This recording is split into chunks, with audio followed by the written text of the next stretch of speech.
day from New York City. I'm Gary Jobson, and like you, I'm celebrating, all of us are celebrating the 250th birthday of the United States of America. And what better venue could you be than in New York Harbor, where we're going to have a parade of tall ships coming up right past the Statue of Liberty, and we'll talk about them as the parade progresses. We're quite lucky here today to be joined by Ayo Haynes. Ayo is down by the waterfront and has a bird's eye view of what's going on. You're looking great, Ayo, and I can see you got a little breeze coming in there. Like you said, it's the 250th birthday of America. I have a bird's eye view right here on the Intrepid Pier. I'm surrounded by press from all around the world. Every single military branch is here. It's incredible. Well, to me, it's hard to believe that 250 years have gone by. Of course, none of us were around, but I was around like you 50 years ago. I was only 26 years old at the time, and it was a pretty special moment, and we get to experience all of that again here on the harbor. So, first of all, is the weather okay? Are you cool enough out there? It looks warm. Yeah, it's warm, but it's not as hot as yesterday, and I'm good. I've got my little electric blue in time for Independence Day colors going on, so I'm good. I've got fans, I've got every kind of cooling thing apparatus around me that I can have, plus the good old-fashioned ice cubes. Well, the tall ships were up anchored in Sandy Hook Bay, and they've left their moorings and making their way into New York Harbor. From your vantage point, can you see any ships in the distance toward the Verrazano Bridge? Not yet. No, not yet. We haven't. We are seeing like little tugboats going by. We're seeing some military ships from Turkey and Korea that have gone by with the help of some tugboats, but the big ships haven't come yet. We're really excited. But I do have two really extraordinary people that I want to introduce to you, if you're ready. Oh, we're ready. Thank you very much. Look forward to it. All right. All right. I want to introduce everyone at home to Ruby Lopez, who is the Sailor of the Year, and she's here with us, and she's going to tell us exactly what that means. Ruby, first of all, congratulations. Thank you. So being the Sailor of the Year is a huge accomplishment. You basically get submitted up through your chain of command and stuff like that, and they submit a package, and then you go through a board, and then you get selected for a Sailor of the Quarter. And once you get selected for the Sailor of the Quarter, you get submitted up for Sailor of the Year. So that's all your accomplishments into one little paper, and they kind of judge you based off that. So tell me, what are those accomplishments? So we've just been through like basic phase, sea trials, stuff like that, different, I would say, evolutions we have to do. So we have to be able to do combat net readiness. I know my job is like mainly like anti-ship missile defense, so it's kind of like being able to properly execute those things, and we just have to show the ship and like I guess the big Navy that like, hey, we're ready for this. So I'm sure your family is so proud of you. Where are you from? I'm from Fort Worth, Texas, over there right by Dallas, so it's definitely a big change. And was your family able to celebrate this incredible accomplishment with you? They were still back at home in Texas, but they did hear about it, and I sent them a quick text, phone call, tell them what's going on. And what do you think of it? Is this part of the first time you've been a part of Fleet Week? Actually, yes, this is my first Fleet Week, and it's actually my first time in New York. I think it's beautiful, way bigger than I thought. I'm from seeing the small city in Texas, Dallas. I thought that was big. No, this is nothing compared to Dallas. So what does it mean to you as a sailor to be here in a celebration like this? This is a once-in-a-lifetime celebration, and you're Sailor of the Year of that year. I mean, that's pretty big. Yeah, no, it is, like you said, a once-in-a-lifetime thing. You're getting to get all the military and celebrate, like, hey, this is the 250th birthday of the military of America, stuff like that. So it's definitely a huge deal, getting to integrate and stuff like that. And so what do you think is part of your future? Where would you like to be? So I plan on trying to commission and try and become a Navy officer. See, if not, kind of just make my way up the ranks and stuff like that. So definitely lots of doors open. Absolutely. Well, thank you so much. Stay here. I want to also bring in Noah Messick, he's one of your sailor mates, I guess you would say. Like Gary, I have to really be educated. This is your forte, so I'm learning all the terminology right now. You're doing well. But Noah, oh, thank you. Noah, you are part of the team that actually drove the Arlington into being moored here at the Intrepid. Tell me about that. Yes, ma'am. So I'm one of the master helmsmen on board. So what our job is we drive the ship in safely, so and everybody can go out on liberty and have a great time. Now, you look very young to be having that kind of a responsibility. Is this normal that someone as young as you have that big responsibility? Yes, ma'am. We like to have our juniors drive the boat, and so they can get that knowledge and leadership. So when they go up, they can already have that knowledge going in. And you know what? That reminds me of when I first took my first driving lessons. I got behind. I was not expecting to get behind the wheel, and the guy said, "You drive now." So I guess it's like that, right? Like you learn by actually doing. So tell me about being here in New York. What's that mean for you? It's great. I'm from a small town back in Illinois. I've loved it ever since we got here. I'm not a big city guy, but I love it a lot, and it's great to see all the buildings, all the people. They love having us here. How many years have you both been in the service? I hit 3 years next month. Yeah. I hit 2 years on the 9th of this. Okay. This is amazing. I mean, we are surrounded by so many wonderful sailors who are dedicating their lives to service of the United States. Gary, do you have any questions for them? Well, first of all, congratulations for becoming Sailor of the Year. That's quite an achievement. From Fort Worth, Texas, I wonder, has she done any sailing on Eagle Mountain Lake, which is a lot of famous sailors have come from, just outside of Fort Worth? So Gary is saying congratulations, that's such a big accomplishment. He's asking if you ever sailed on Eagle Mountain Lake. No, I actually have not, but I've been there swimming, camping plenty of times, so. Any questions for Noah? Yeah, and Noah, do you feel nervous when you're getting instructions from the pilot coming into the harbor on how to steer? He's asking, were you nervous while you were trying to steer into the harbor?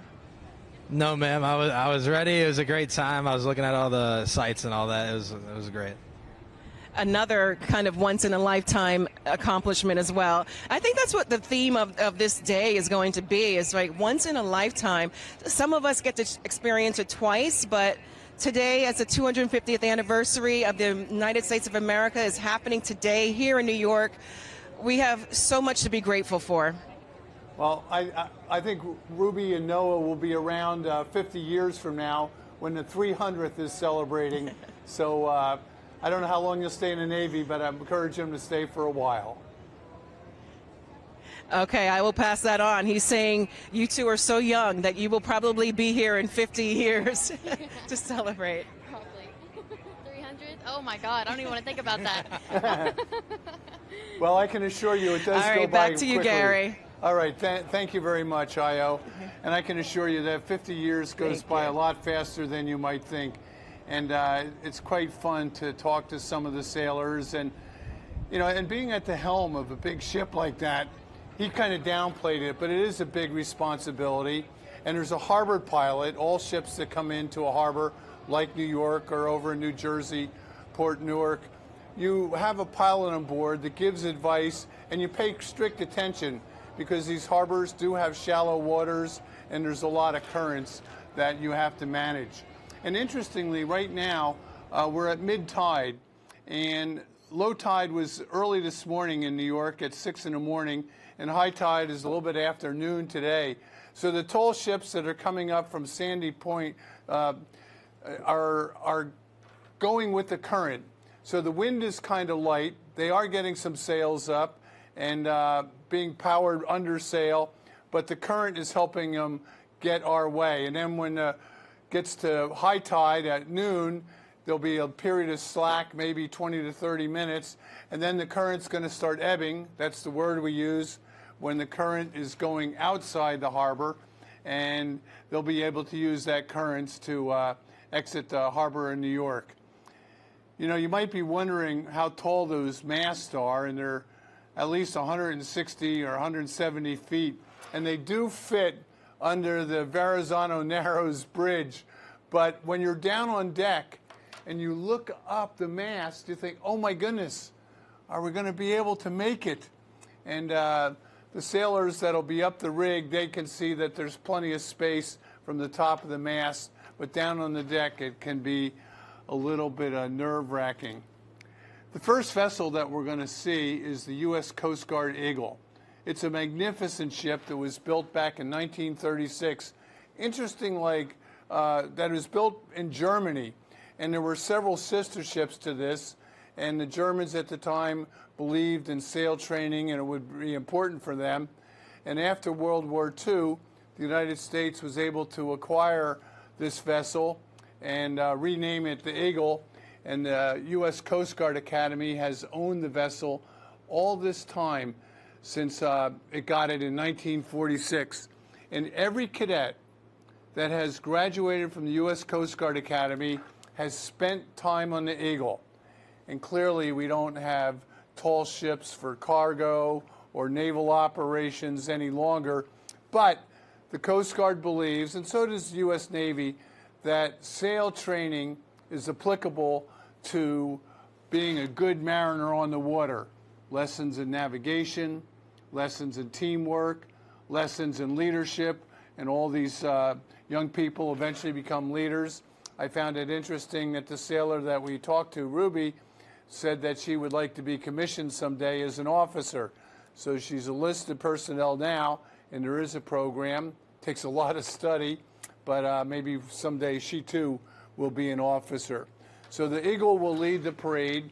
We have 13 Class A's that will be coming into New York Harbor and a flotilla of smaller vessels, and it'll be a good scene. Now, the happy thing about the wind today is it's coming out of the west. These boats are heading in a northerly direction up the Hudson River, and the wind is coming from the side. And this is called a reach, when the wind is from exactly the side, and it's the fastest point of sailing. So these boats will look good when they go by the Statue of Liberty. I'm sure most of them will have their sails up at that point. They'll be on a reach and going fast, and when they get up in the Hudson, the current will die out, and then it'll start ebbing out the other way. The tides come and go twice a day. It's all based on the moon. When the moon is overhead, the gravity from the moon draws the water to it, and that creates the high tide. And then when the moon goes on the other side of the earth, the tides go down because there's less gravity. And it happens twice a day. Kind of fascinating. So with that, I think we have some tall ships that are coming close, and maybe we can get one of our cameras to take a look at the statue. And I think there's a vessel going by right now. There we go.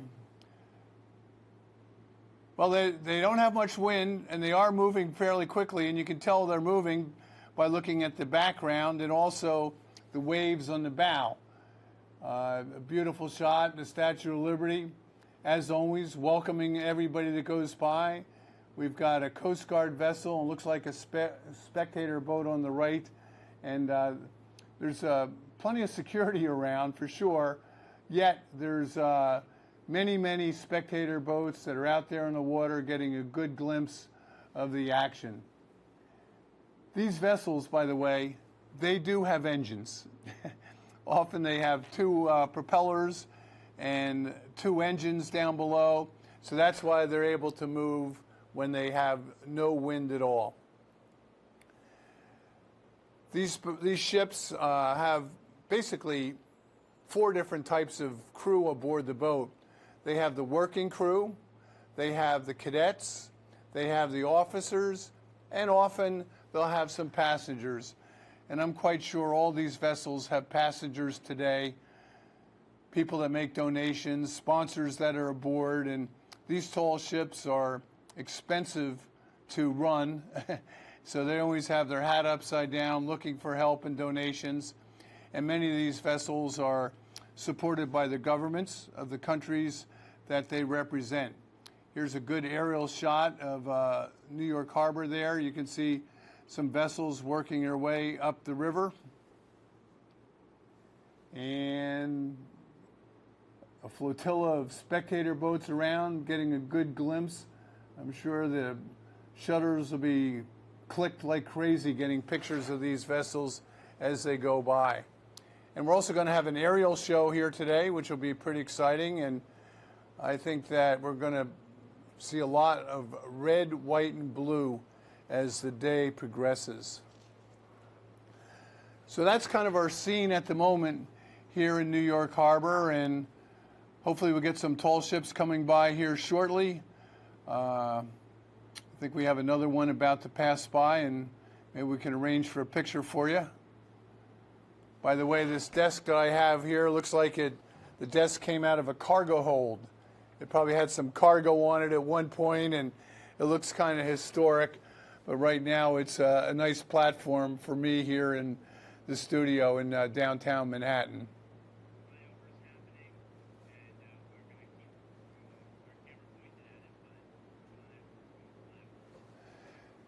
So we do have some flyovers, military aircraft, always very exciting.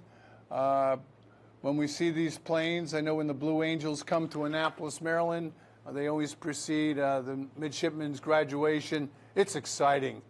And when you hear the power of these jets fly by, you know, the one thing I always think in the back of my mind, thank goodness they're on our side.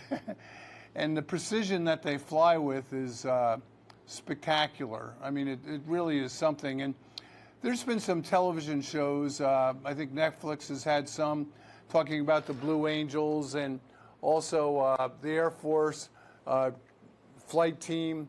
And you learn, you know, just how much practice and precision that they have going in there. I can see the exhaust in the air of these planes as they flew by, and I bet it was deafening down on the water. There we go.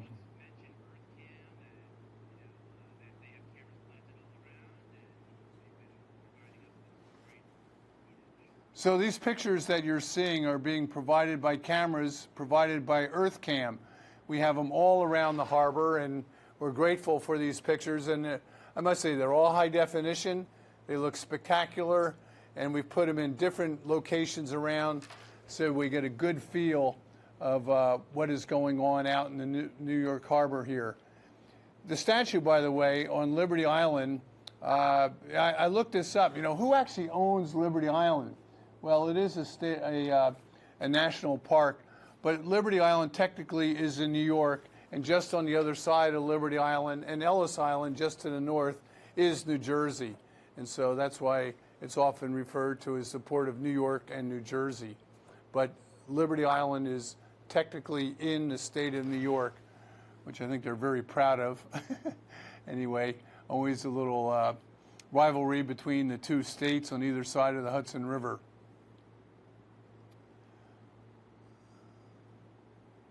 All right, well, I wonder if Ayo has something new to tell us. Ayo down on the waterfront. She's on the Intrepid Pier. Ayo has had some good discussions with some naval person. Here we go. Our first tall ship, the United States U.S. Coast Guard Eagle, a 290-foot, three-masted bark. And as I mentioned, it's been training our cadets from the Coast Guard Academy back to 1946. And if you look at the sails, she's got most of her sails up right now. There are 22,000 square feet of sail area here.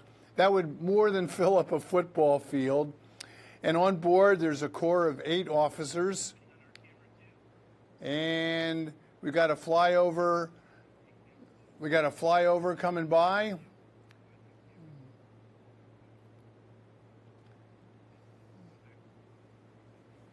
We just missed the camera there of our flyover, but the statue, let's go back to the Eagle, that you can just see the mizzenmast passing by on the right. And I was going to say, she has a crew of 8 officers, a crew of 50 enlisted members, and about 150 cadets are on any time. So, Ayo, we just got a shot of the Eagle going by the Statue of Liberty, and she looked good. She had most of her sails up, a little breeze filling in. So the Eagle is coming up your way. You should be able to see it soon. How are things there on the pier?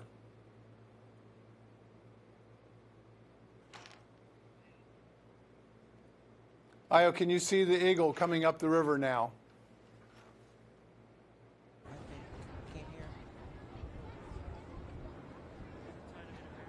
Is there a mic on? Because I hear wind. Ayo, it's Gary Okay, here. hey, so yes. Can you? Hey. Gary, it's beautiful. I mean, it's so incredible to watch all of these flyovers. People have gathered now. They're on the pier with us, not just the press. And everyone is watching in awe of all of these beautiful demonstrations of the planes going over, the naval review, the air review. And so we've seen the red, white, and blue planes go by. We've seen the Navy go by. And so now everybody's just excited to see the tall ships parade. Is it loud when those planes go flying by? Not as loud as you would think, and I'm hearing that there's two more coming over right now. I can't hear exactly which ones they are, but here, take a look.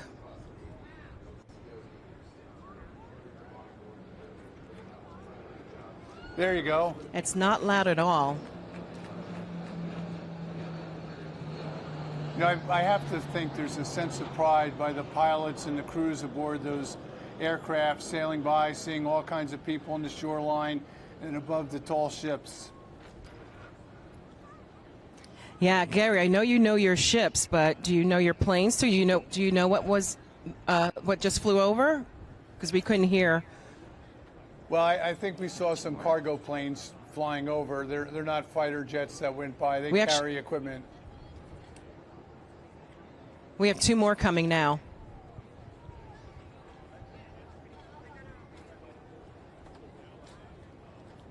They're so quiet, you can't even hear them.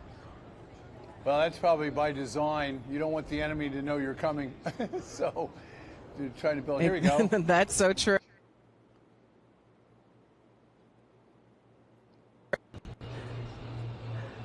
They're in a side-by-side formation. And it really is a showcase of just the technology that we have at our disposal. So quiet. It looks like a jetliner, actually. Well, they're cargo planes. They carry. And I see in the distance two more coming. A steady stream of aircraft. Oh, those are cargo planes. Okay. Yeah, I mean, it was Yeah. This is the parade of aircrafts right now going on before the tall ship parade. So this is, as they're saying, a debut of two sleek Navy T-54 2s, if I'm hearing the names correctly. These are brand new.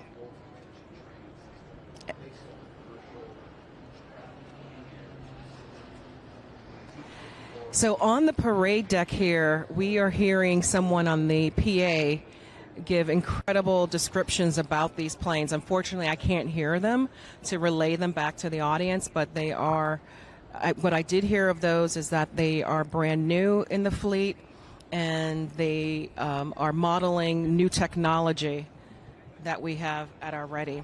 And there is another plane coming. I can't see exactly what this one is, but I'm going to listen out to see how he describes it.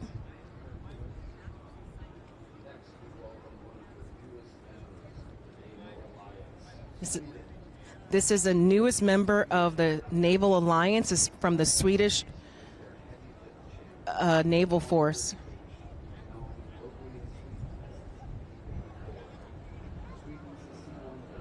This is a C5.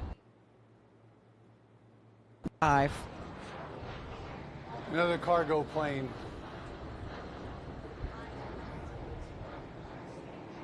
Yeah, so Gary, tell everyone what those cargo planes would be carrying on a regular. Well, they're going to take weapons and tanks and jeeps and things that they need to transport quickly to get on the ground. And the fascinating thing about them is they're able to carry a tremendous amount of weight on those. So they have strong engines, strong wings, and there's a lot of design that goes into it. And interesting that you mentioned that a couple of them were from Sweden. So we have an international showcase of these air vessels as well. So, Ayo. And here's another one.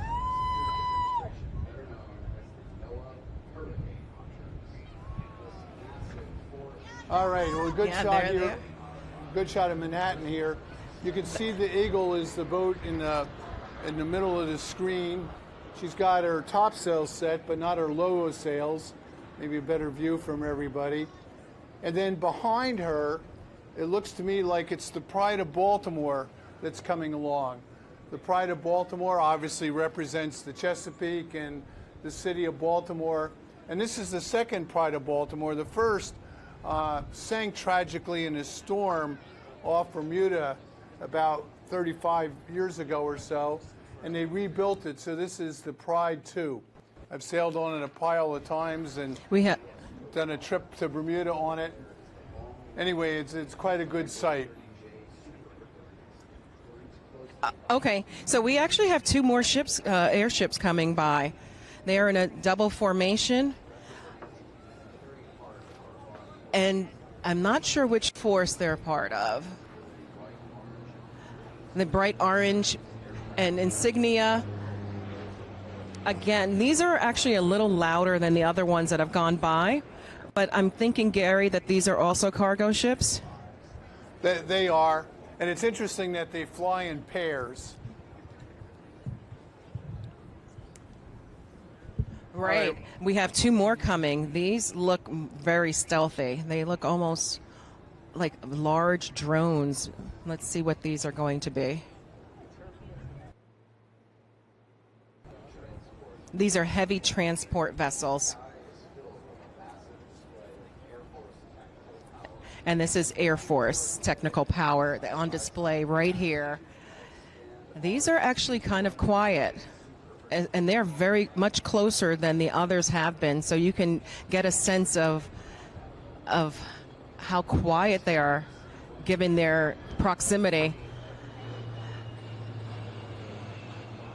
I think they're closer than most planes would be, and the planes, like a regular transport plane for commercial airlines, and the commercial airline would definitely be much louder than those two just were.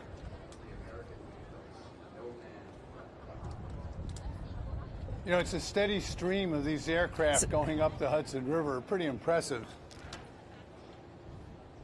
Yeah, you know what it is? It's the instead of having the parade of ships on the water, we are having a parade of planes in the air, and we're surrounded by. Right to our left is the Arlington, which we talked to two of the sailors. Moored from Baltimore, I believe, or maybe it was. You'll have to correct me, Gary, where it normally is stationed. But they said that they'll be open tomorrow to actually have people come and visit all decks. And I had an incredible conversation with one of the naval communication directors, and he was explaining how they can basically launch anyone from the Intrepid. To me, it's stories high, but what they do is they submerge the whole vessel, and then the smaller boats come out on the lower levels. I can't wait to see that. I hope I get to see something like that tomorrow. I'm sure it won't be in actuality, but just to imagine that a boat of this size can, even though it's moored right here, can still just go down a couple of feet, and the boats that the sailors will be on go directly into the water. It's pretty amazing. Well, that's pretty amazing itself. Let's take a look up there. I think you have some helicopters coming your way. There's a group of 5 that recently passed the Statue of Liberty, and then another group, I think Coast Guard helicopters coming, so maybe you can see them in the distance coming up the river. Not yet. They haven't come yet, but we are waiting in expectation for that. I'm sure it's going to be quite amazing. I think they're going to be louder. 5 helicopters all together in a formation is going to make some noise as they go by. Yes. And we have, hold on, wait, I'm still on. So we are thinking that we might have a chance to bring helicopters come. So stand by for that. All right, well, while Ayo is there, keeping our eyes open for a display of helicopters flying overhead, maybe we can get a shot of some of the tall ships again as they pass the Statue of Liberty, and I can talk a little bit about some of the sites that we have. There we go. Sounds good. All right, well, we have a tall ship there on the left. I think that is the Ayo Libertad from Argentina there. It's got about half her sails up, and they shot past in the Coast Guard vessel. You know, you wonder how much difference those sails can make, and every sail they put up adds a little more speed to the boat. And up in the rigging, the crews are up there to be able to handle the sails. It's a long way down to the deck, and there's an old expression for mariners, one hand for yourself and one hand for the ship. In other words, hold on. We don't want anybody to be falling over. All right, Ayo, you have some new guests, I see. So maybe we can go to you here and hear what you have. A couple of military people with rifles. Ayo? From a part of the drill team, and I'm going to let them introduce themselves. Tell me who you are. Hi, I'm Sergeant Whitefield. Sergeant Norman Riflish. From which branch? Army. From the Army. So obviously they are dressed to the nines. I don't know how they are staying cool, but you look so handsome. Tell me about what it is that you're doing here today. So we're here supporting the New York Recruiting Battalion. We are performing on the Intrepid. We're performing at Jones Beach. We're going to be performing at City Hall. Just working with everybody just on a recruiting effort, showing the public what we do. And when you say performing, tell me what that means. So we go around and we do our performance roster and do a 7 to 10 minute performance showing the public what we do and that there's more to the Army than just what you see on TV. Why is what you do so important to the military? It shows the precision and it shows the accuracy that the Army has and the discipline that it instills in every soldier. How much time does it take for you to learn all the routines and the moves? Roughly 7 hours a day, Monday to Friday. 7 hours a day. So this is your job. Wow. Can you show us something right now? Okay. Perfect. Sure.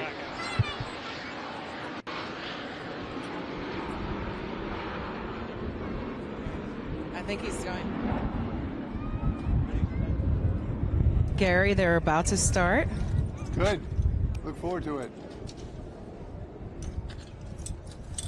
I'm going to step back so I don't get impaled.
All right, that is amazing. Yes, let's hear it. Amazing. So tell me, each of these moves must mean something specific. Kind of. So we have a roughly 32 manuals that make up our entire performance that we teach and practice every single day. And when you're doing certain steps in, are you also marching usually? I mean, this is a very contained space, but normally, how much space do you need, and how many people perform with you? About 70 feet by 50, and it's typically 16 personnel total. 6-0? 16. That's amazing. And all of you are in the same area, or are you all throughout the military and you meet at certain times? So we're all at Fort Myer, Virginia, but we come from all parts of America and even nationwide. What does it mean for you to be here on the 250th anniversary of our country, being able to see and be a part of today? What does that mean? It's an honor, really, to be here to support the country that we all defend in the military and serve people. How about for you?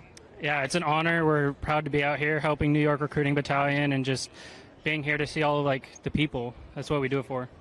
How long do you stay in this battalion? Depends on the person. Some people, I think he's been here for 3 years. I've been here for almost 5. Just depends on when we go to our next duty station, if we extend or not. Well, we are so grateful for you taking the time today to show us how amazing your skill level is, and for being just a part of the military that defends our country, and especially here on the 250th anniversary of the country's formation. Thank you so much. Thank you, guys. Thank you. Well, that was impressive, Ayo. All right, Gary. Wasn't that amazing? I'm glad you stepped away. You didn't want to get impaled by those Exactly. rifles and the bayonets on the end of them. It's interesting, think about how much work it would be to coordinate 16 people all doing that simultaneously. I can see why they practice 7 hours a day. So maybe That's their job, 8 hours a day for precision. Right. And, Do you see the other planes going behind me? We do. So the parade of airships just continues. It's incredible. It was nice to see that behind them as they were performing. All right, so maybe we can get another shot of the harbor by the Statue of Liberty. A few more vessels are been sailing up, and they're coming your way. You're going to see them eventually. You're probably about, I'm guessing, 3 miles north of the Statue of Liberty, where you are on the pier for the Intrepid. Oh, I can't wait. I can't wait. The anticipation is growing here. We probably have about a few hundred people who are not just press. They are spectators, and a lot of veterans that have special passes to be here. So the energy is electric here. All righty. I wish I could help you with a little more wind and make it more exciting when the vessels go by. It's Yeah. It is forecasted to come up as the afternoon goes on, and we're probably going to have some thunderstorms again this evening, which unfortunately we had about 8 o'clock last night. Yeah. All right, more aircraft coming your way. Hey, Gary, did you see that beautiful sunset yesterday? It was spectacular. Unbelievable. I got some pictures. The crew has some pictures. Maybe we can send them back to the studio for everyone at home to see. Sure. Well, there's an old expression, red sun tonight, sailor's delight. So, but we in between. What's orange, though? Yeah, but in between. It was orange yesterday, so I don't know what that means. Well, it meant we're going to have a thunderstorm last night, which they did, which caused some trouble. All right, let's see. We have another vessel steaming by the Statue of Liberty in the screen right below you there. It's a smaller vessel, a schooner. There we go. We have another ship going by, airship. That looks like a cargo plane.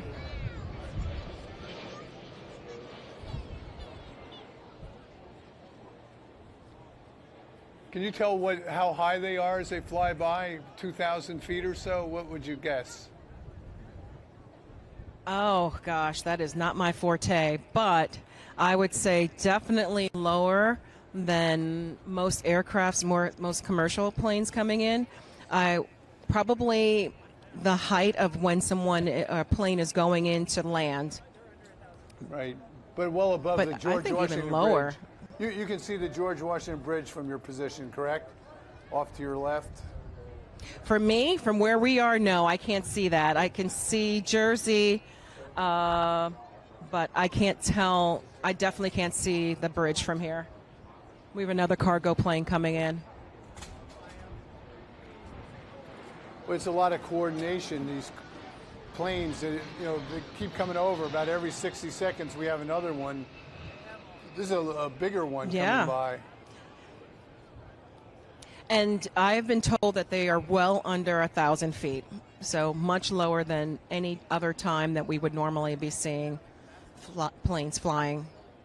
Wow. And again, the surprising thing is that... Okay. All right, Ayo. Well, we're going to let you get a breath of fresh air and in some shade here for a few minutes, and we'll be back to you in a little while. So cool off, get a drink of water, and thank you very much. Great interviews there. Thank you. Thank you. We'll see you in a little bit. All righty. Well, we've seen a few ships go by in the background there, and one of them that intrigued me was the Ark Gloria from Colombia, Cartagena, Colombia, and a little bit smaller vessel. She is a three-masted bark, but 212 feet long, and carries 15,000 square feet of sail area, a little bit less than we saw with Eagle. As I mentioned, had 22,000 people. And their crew altogether, they have 165 people. And you think about that, that's 165 people that have breakfast, lunch, and dinner. You've got to have places to sleep for 165 people.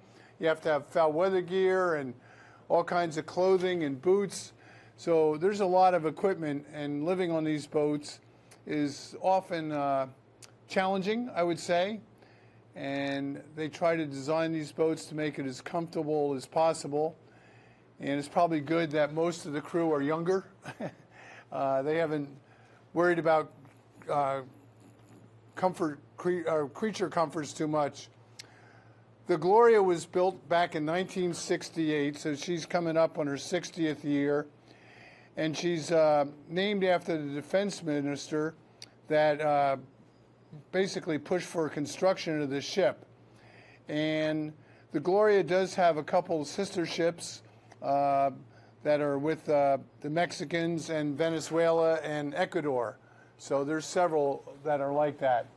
And here's a graphic. Like I said, 165 crew aboard the boat, and the Ark Gloria. Good name. Seems to me we've had a few songs named Gloria over the years. Back in 1968, when this vessel was launched, the Vietnam War was at full force. Our president at the time was Lyndon Johnson, and we put a new system in place where if you take your phone and dial 911, you could report an emergency or find some help.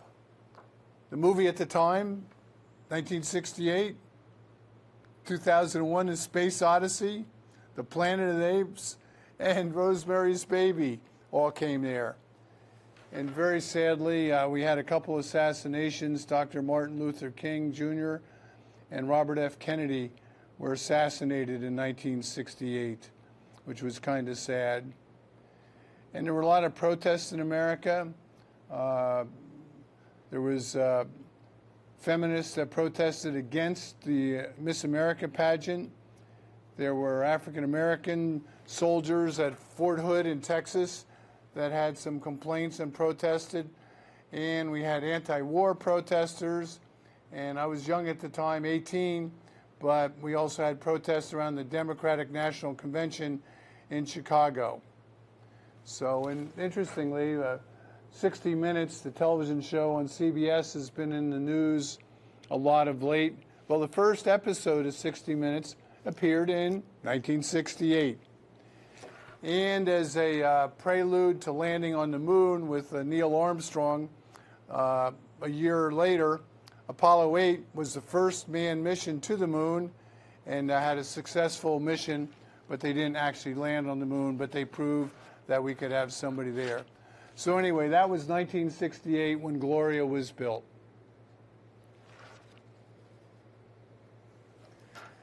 You know, I have a fun story to tell.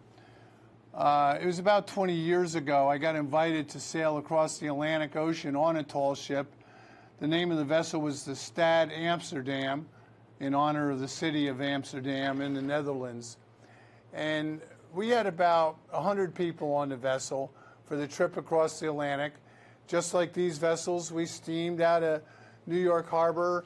We passed the Statue of Liberty and started setting our sails when we got to the Verrazano Bridge. And it was actually a race.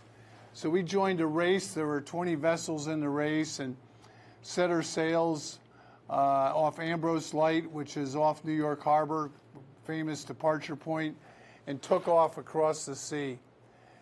The vessel was about 350 feet long, and the breeze came in and we settled in, and it was fascinating to me to see how fast this thing was going.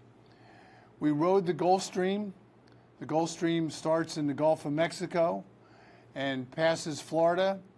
It's produced by wind, and it flows toward Great Britain and Europe. And the speed of the currents in the Gulf Stream are as much as 3 to 4 miles per hour. So as a sailing vessel, you want to get into that stream, and it helps you go a little bit faster. In addition, it got windy, and the wind was out of the west, which helped propel us because we were heading east. These boats like to sail with the wind. And we got the vessel going mile after mile, day after day, at 14 nautical miles per hour. Now you might wonder, what is a nautical mile per hour? So if you drive your car, you're driving a statute mile. A statute mile is 5,280 feet. A nautical mile is a little longer at 6,076 feet. So it's about 1/6 longer. So if you're hearing an airline pilot or a ship captain, they will always be referring to nautical miles per hour, not statute miles per hour, which you have in your car. So steaming along at 15 knots, as we call it, or nautical miles per hour, that's about 18 miles per hour in your automobile. And we sustained that all the way across, and we were able to cross the ocean on the Stad Amsterdam in 14 days, which is pretty quick. Now, one of the things about these tall ships, when you get out there in the ocean, the waves are big, and when you're going downwind, the boat will roll all the way to the port side, all the way to the starboard side, and back again. It never stops. And I got curious. I wondered, how many rolls are we having here? So I added up the rolls per mile and found that between Ambrose Light off New York Harbor and the Land's End off the United Kingdom, we had done 119,000 rolls on the Stad Amsterdam. That's a lot of rolling back and forth. And you get your sea legs, so after a while you become comfortable on a boat moving around, and you don't get seasick, you get used to it. All right, there's a shot of New York City in the background, the tall tower on the left, where the World Trade Towers once stood. Once again, the wind, it continues to be light wind here. It's tall ships making their way up to the harbor, and I'm sitting here at my very nautical desk thinking about things nautical on this day of the Tall Ships Parade, celebrating the 250th anniversary. All right, as we await the next shot, there's a good shot of the city line, a view from the Statue of Liberty. Look at that. That picture is from the arm that's extended up. There was a day that they used to let you walk up there, but the copper has gotten thinner over the years, so they put a camera up there, but they don't have spectators there. And if you look, you see over my shoulder, we just had a flyover here of several aircraft, where you can see the red, white, and blue. There they are flying by. Oh, very cool. And like I said, I'm glad they're on our side. precision flying, all about, they're probably 5 or 6 feet apart. There's a good shot of them with America's colors, red and white and blue. Somebody's head. At least he got a good shot, even though he ruined our shot there for a second. But anyway, pretty impressive to be able to coordinate a shot like that. I think there were 7 planes in all in that formation that went by.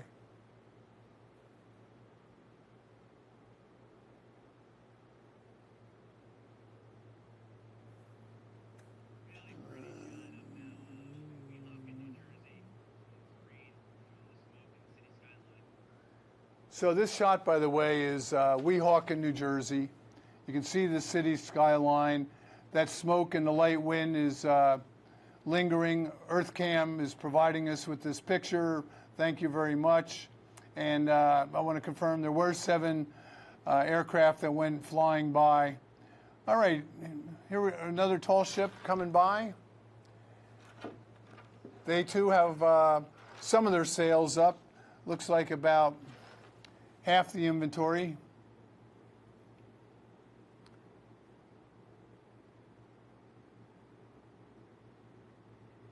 I don't think they're motoring. They got those sails up, all these little staysails.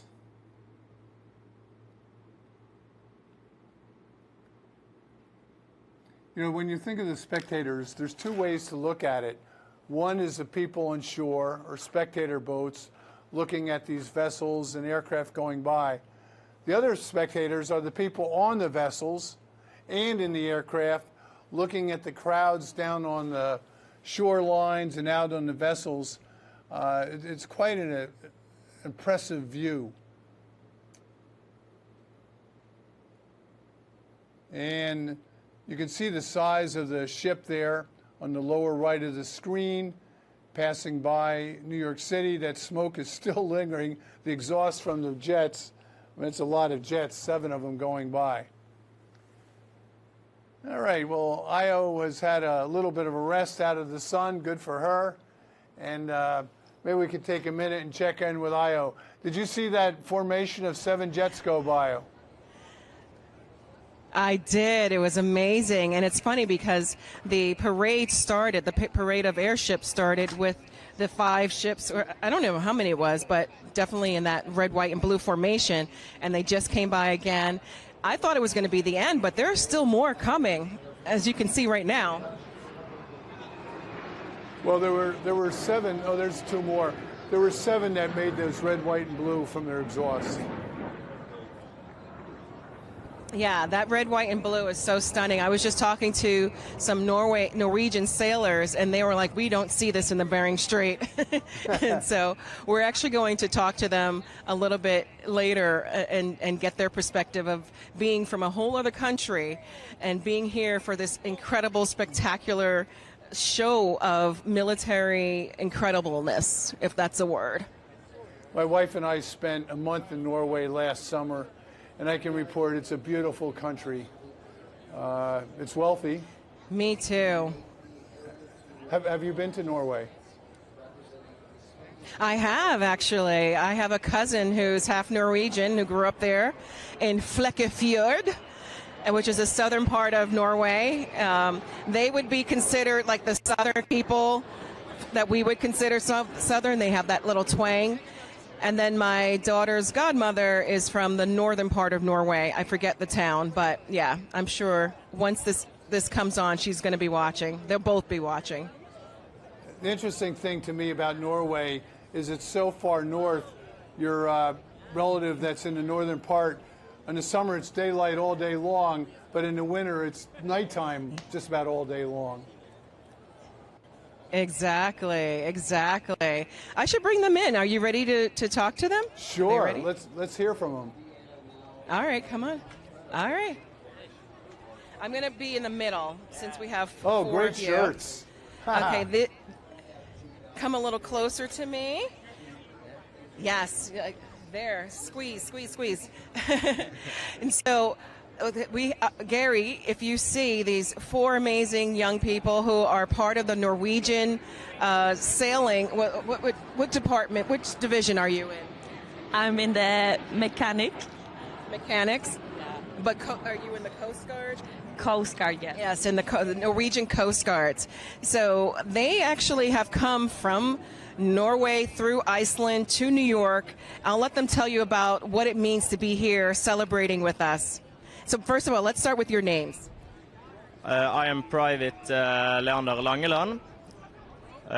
For me, to be here, it's a great opportunity and an honor to be sent by the Norwegian Coast Guards to be able to celebrate the big day for America now.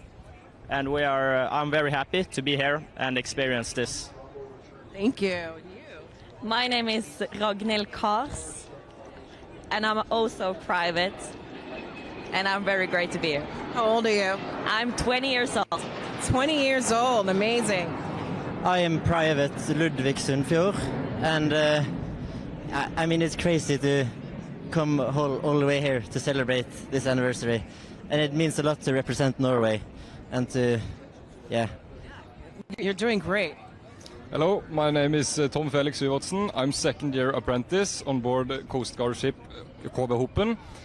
And it's just incredible how big this city is, all these ships, all these planes. It's incredible. So I was talking with them a little earlier on, and so everyone here is a first-year apprentice if they're in the striped shirts. And I'm sorry, I did not catch your name. I'm going to have a special lesson on Norwegian names after this. You're a second year, so what does that mean? What kind of duties do you now inherit that you didn't have last year? You get a lot more responsibilities. They trust you more. You get closer to the bosses. You are closer to them than on the first year. So you get more responsibilities, yes. And are you here to help these younger sailors learn how to progress to the next level? Yes, I help with the training and education, yes. So tell me, you are probably 25% of the, as a woman, right, in the naval. Norwegian Coast Guard. Norwegian Coast Guard, sorry, in the Norwegian Coast Guard. So how is it to be a woman in the Norwegian Coast Guard or in the military? I think it's great. I love to be a woman in the military. I don't think it's any different from being a man. And are you all required to be or to join the military in Norway, or you have a choice? It is mandatory military services in Norway, but they are very kind when selecting. So you select on a scale how much you want to join the army or navy, and then if you select that you really don't want to, they are not going to choose you because they want motivated people in the army. Well, that makes sense. If you have to be motivated and disciplined to be in the military, obviously. Tell me, what was the trip over like? What path did you take to come to New York? We went from Bergen on the west coast of Norway to Reykjavik in Iceland, and from there we went 8 days sailing to New York. And it was a very nice weather and almost no waves all the way. And it was a really calm trip, actually. Kind of lucky with the weather. Yeah. Oh, the pilot is coming. So I know that Norway is traditionally colder, and you do a lot of work further up in the Antarctic, in Antarctica. What's it like to be here at 100 degrees? It's a lot hotter. It's incredible to sail up in the north and look out your window and you see ice. I think that's really cool. And to be here in this hot weather, it's very different. It's very cool, yes. I'm sure it's a challenge. You guys look so professional. You are not sweating like I am. I don't know how you do it. But I am so grateful for the time that you've taken to just talk to us here. I have a co-host in the studio. I'm going to ask him if he has any questions for you. Gary, what did you think? Well, thank you, Ayo. Fascinating, and I appreciate listening to them. I was in Bergen last summer, and that's where they left out of, and you can tell them I thought it was a beautiful city, the city of Bergen. Yes. So Gary was saying he just visited, or last year he was in Bergen. Oh, Yeah, and he says it's such a beautiful city. I agree. Yeah. I'm from that city. Are So, you from yeah, that's my city. Yeah. And then So, we as also, we have to put a button on it all, we have the sending off with the planes going over, joining us, and hopefully next year when you come, I will know how to pronounce your names. Yeah, so one Thank last you. thing, Ayo. Ask them how's their soccer team going to do in the game coming up? What was that? I believe Norway's playing in the soccer Oh, how's game. the soccer team doing? And who wants to rowing. take that question? Who follows the team the most? Soccer? Are they still in it? Brazil tomorrow, I think now, and everyone in the Norwegian Coast Guard and in the Norwegian Army is going to support Norway. We're going to watch it live on in our eating area, and it's going to be a wonderful time. And we're always rowing for Norway. All right. So ask them to show us ask them to show us the rowing cheer, the soccer cheer. Show them the what? The cheer, the Oh, rowing. let's hear the soccer cheer. Ein, two, woo! Ein, two, woo! Ein, two, woo! Very There good. you have it. I saw that in Times Square with hundreds of people doing that. So we have it here, right here on the Intrepid Pier. All right, Ayo. Tell them I have tears in my eyes, and I'll be cheering on Norway during the game tomorrow. I will certainly tell them that.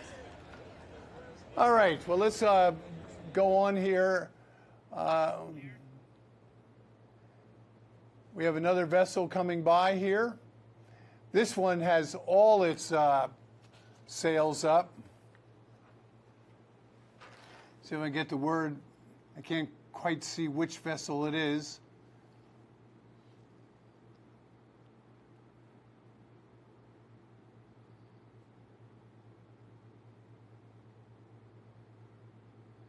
But good for them. They've got every sail up, and they have crew up the yard arms up there, the booms that hold the sails up. And, of course, they get the best view of all when you're up in the rig. And remember that expression, one hand for yourself and one hand for the ship as you handle those sails as it steams on by. And, yes, happily, a little breeze has come up and helping push these boats along.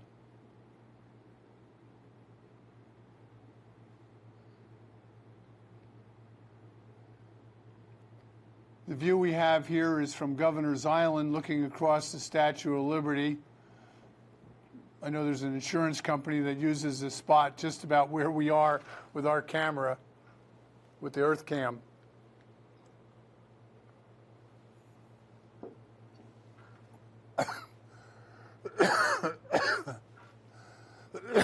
Excuse me. A shot from the...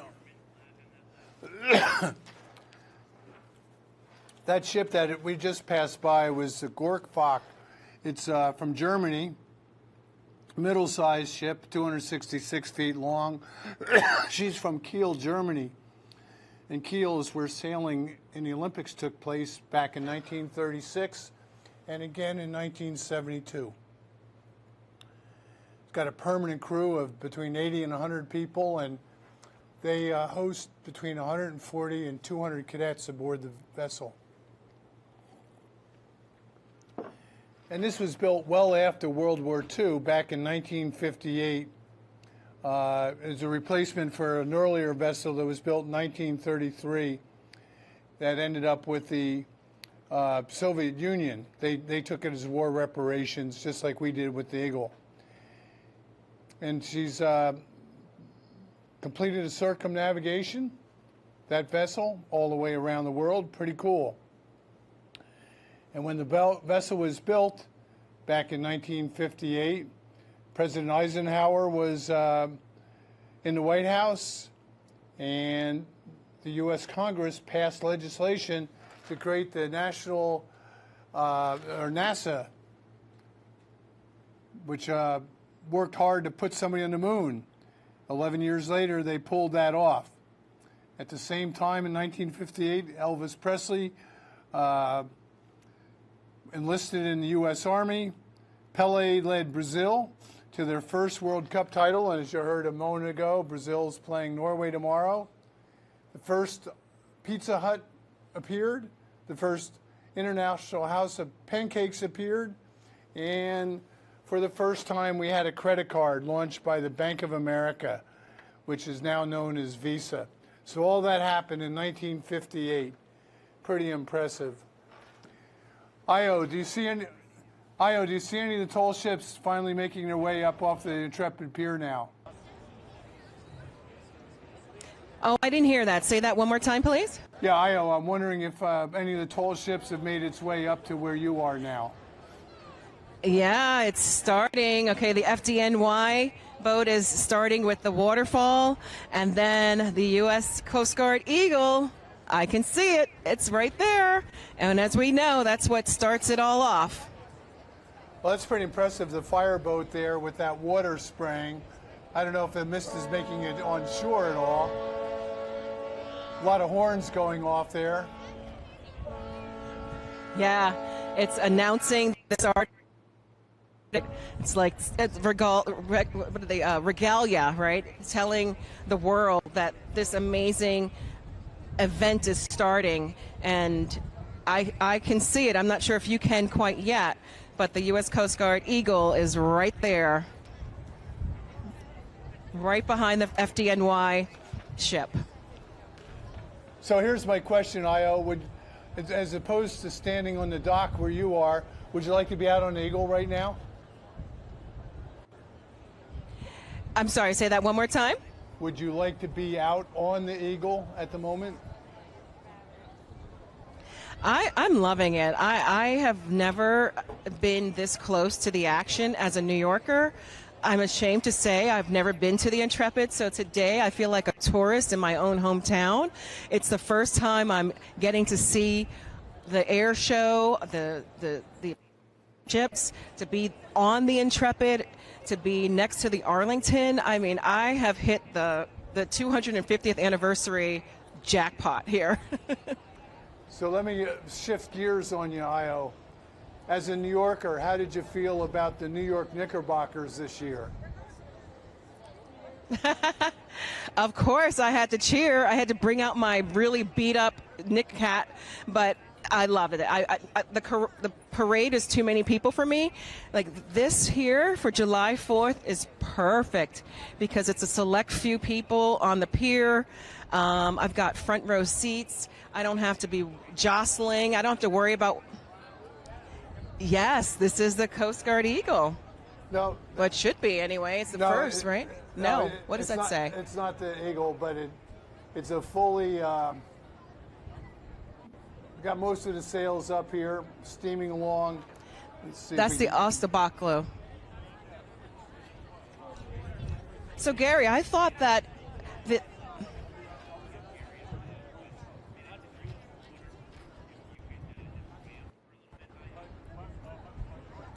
absolutely. Look at this gorgeous ship going by. The name is so long, I can't read it, but I think it's going to say Osterschleuder. If that's it's a Dutch ship, and I am not up on my Dutch, but it's a beautiful ship. It has the Sail 250 flag at the top, and I only see maybe 5 people. It's a 1918 ship. There are not that many people on the ship right now, but we see that it has a crew of 8, and we also see that they have some spectators at the back. You see the Dutch flag, and they are following the FDNY waterfall ship. We have the U.S. Coast Guard coming up with its beautiful sails and the American flag right behind it. This is when we're starting to see the tall ships come by, and it's quite stunning. And as you see, there are a bunch of flags going all up and down the sail from the mast to the very top. ship. This is the Eagle. Is this the Eagle here, Gary? Well, we don't quite see it yet from my vantage point, but you did a good job pronouncing the name of that Dutch ship. Well done. Here comes the Eagle. Yes, it is. I'm sure. That's the Eagle there. So why was the Eagle behind the Dutch ship? I thought the Dutch ship always, the American ship always comes before the Dutch or any other ship. Well, it does lead the page, but it looks like that Dutch ship might have sailed past and has broken the protocol here. But I don't think anybody's going to remind them of that and tell them to turn around and go back. But here comes Eagle.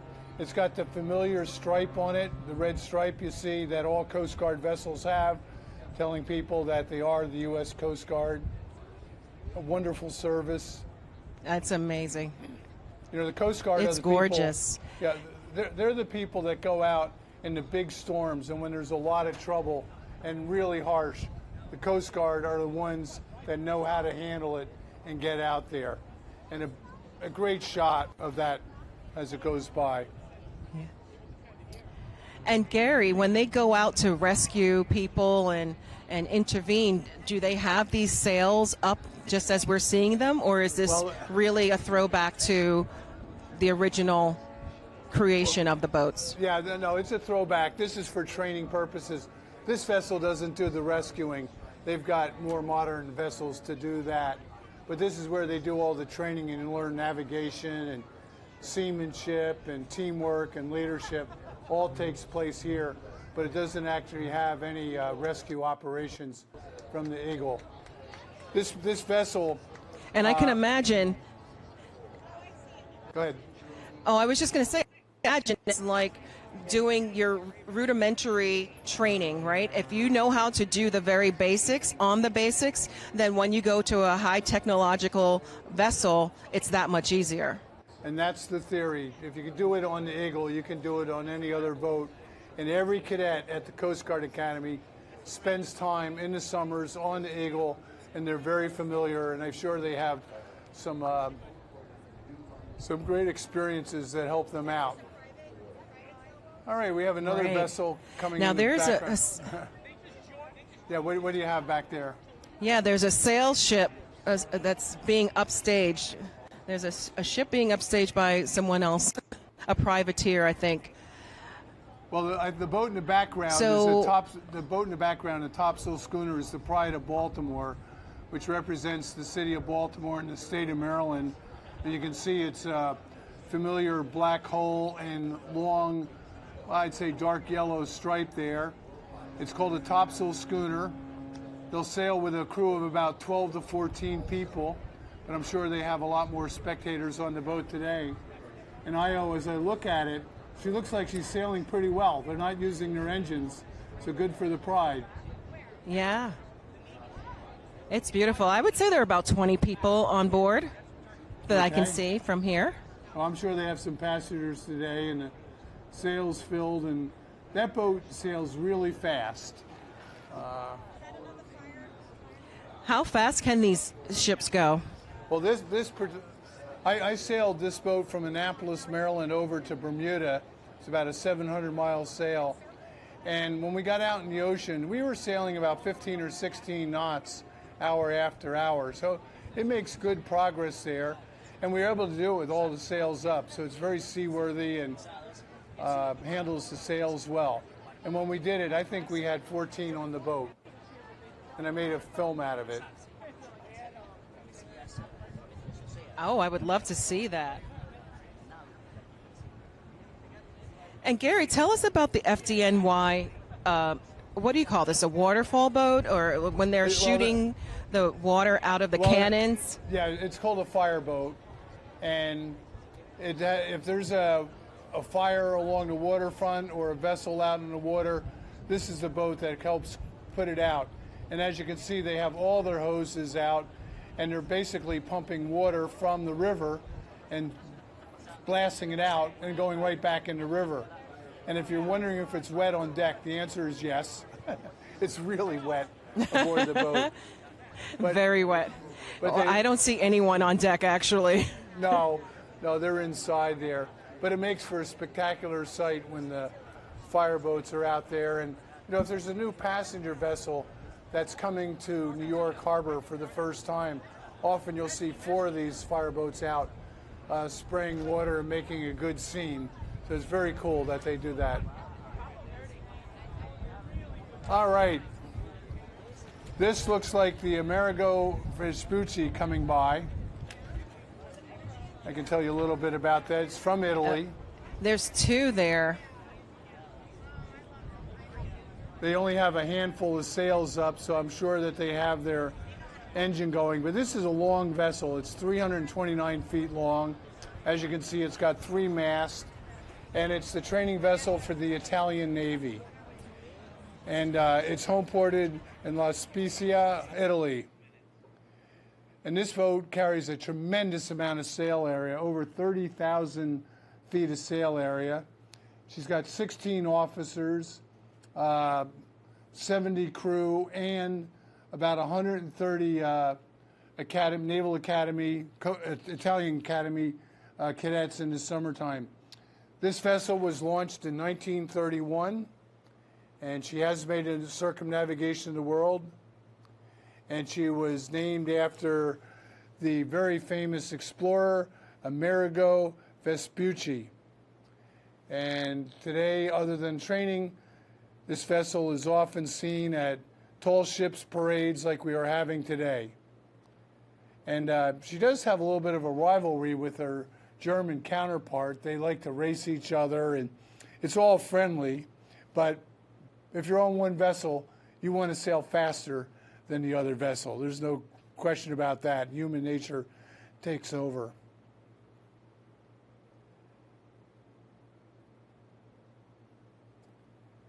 You know, there's a... All right, we're going to go to another vessel off our camera, Weehawken.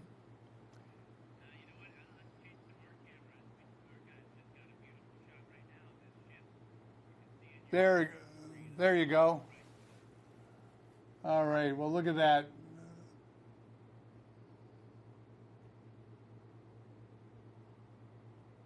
You know, the people in those 2 vessels, I can guarantee you, they're looking at each other. And they're trying to figure out which boat is faster. Now, technically, the bigger vessel will be faster because it's got a lot of waterline, longer waterline, and more sail area. But it doesn't have all their sails up. So the smaller boat that we'll see on the left occasionally is probably trying to sail past it. All right, there's Ayo. How's the view from your Oh, it's beautiful. I thought you were seeing this. This is Libertad here from Argentina.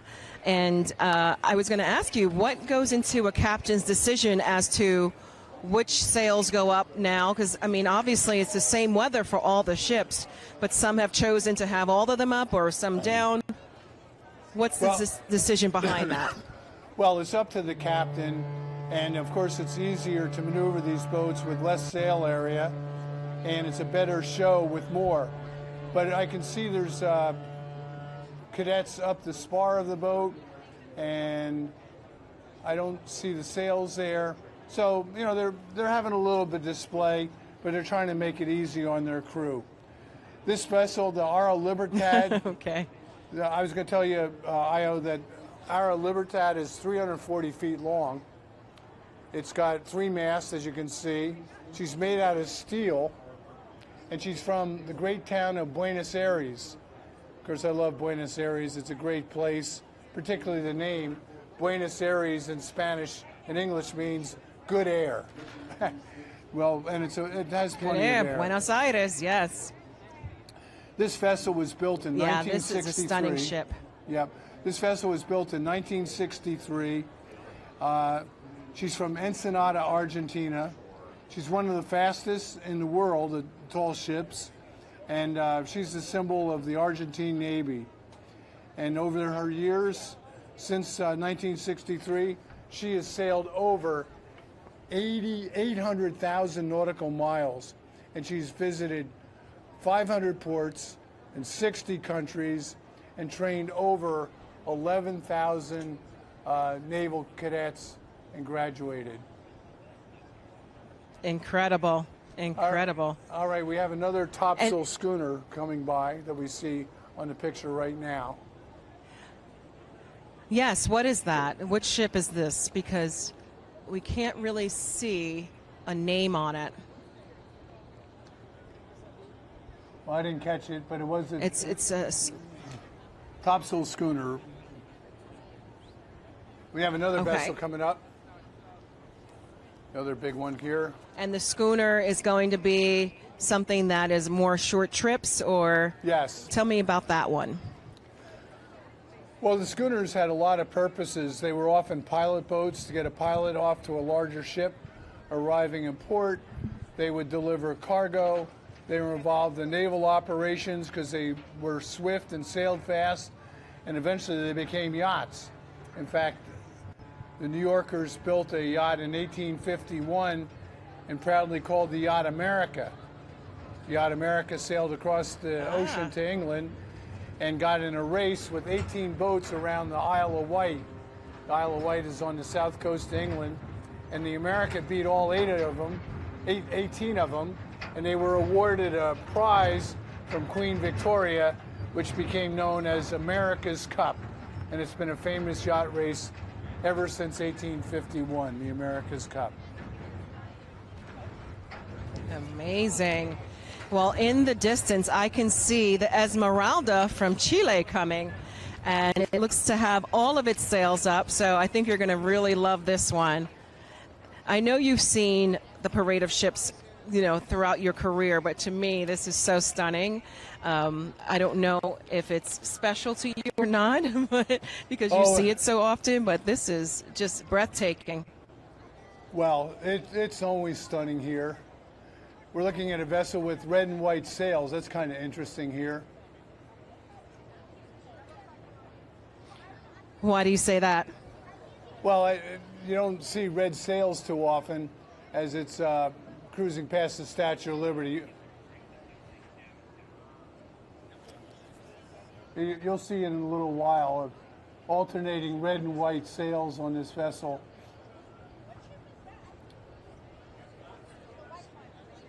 Well, here's the Esmeralda coming, and it looks like she has crew at the very tops of the ship too, at the different levels. Is that normal or standard? Oh yes, absolutely. They love going up the rig and helping to set the sails. The Esmeralda is from Chile. It was originally built in Spain back in 1946, and the Chilean Navy operates it out of a port, Valparaiso in Chile, and it's got a gigantic amount of sail area, over 30,000 feet. You might remember that the Eagle has 22,000 square feet of sail area, so that's pretty impressive. And this vessel has been at over 300 ports around the world. She's a floating embassy for the country of Chile, and she's been here several times for Operation Sails in New York Harbor. And glad to be back.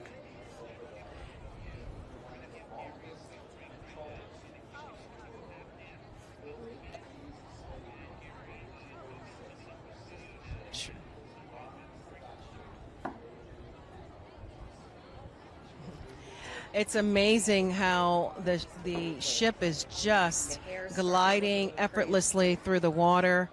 Each one is so very different from the next, even though they have different positioning of their sails. The different hulls are painted. Hulls are painted different colors, but you can see that the workmanship and the pride that goes into maintaining these ships is nothing short of just top notch. I see crew on the ship, and I also see a couple of civilians as well. But I can only imagine that it must be just as special for them to be a part of the parade. We're watching them, but they're watching us too. And they get to be a part of a celebration that is not happening every year. The 250th anniversary of the formation of the United States is something pretty spectacular. And we have to remember that many of these sailors probably weren't alive for the bicentennial, and they get to experience this incredible majesty of ships parading on the Hudson River right here in New York, which is outside of D.C., the seat of the U.S. American country. It's just amazing.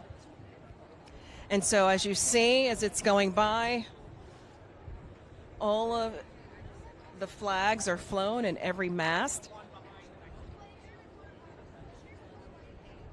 And I'm sure the green that is chosen for the hull is chosen because of the rich, fertile land of Chile.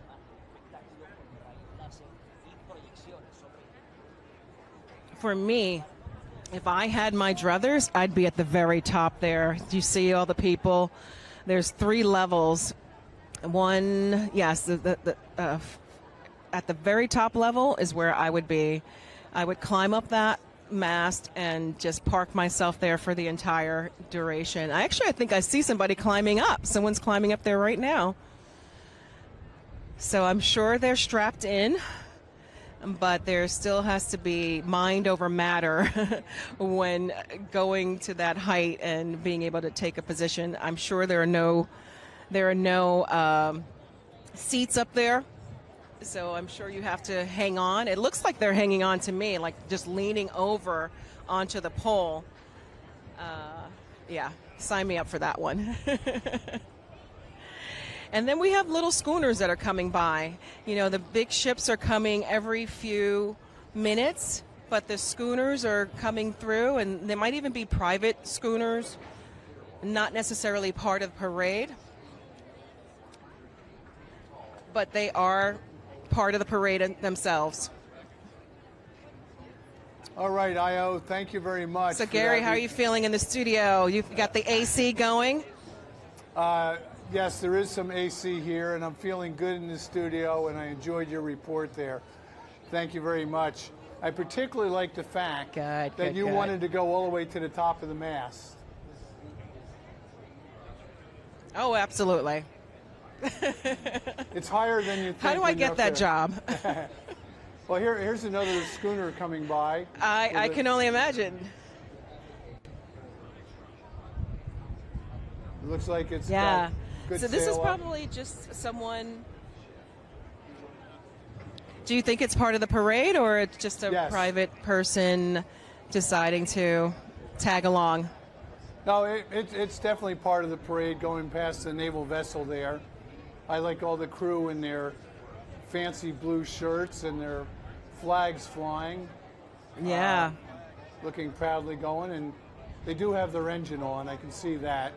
And they're steaming along at about 8 nautical miles per hour as they go by our picture here.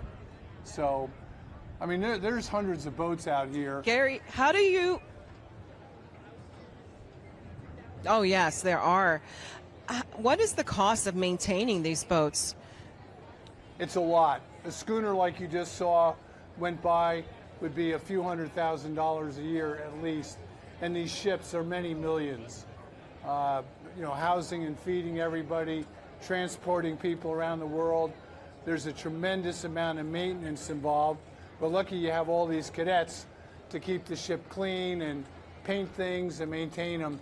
But these vessels are expensive, and many of them operate thanks to... And do the private ones have sponsors, basically, to help with that cost? They live and breathe on donations from individuals. That's why passengers on the boat are often the people that made donations and earn the right to be aboard the boat.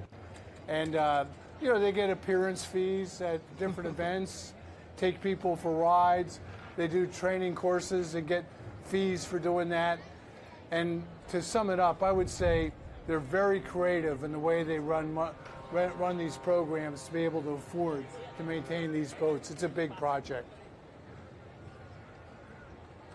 Right, I can imagine.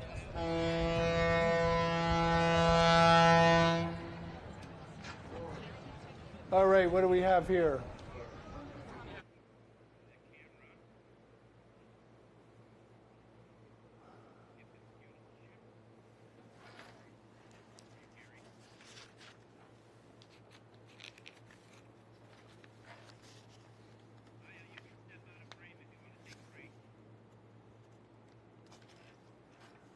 All right, a nice view of the Hudson River here. The breeze has been filling in, which is a happy moment, and we have yet another ship coming up, which we're going to see here shortly, coming into view. There we go.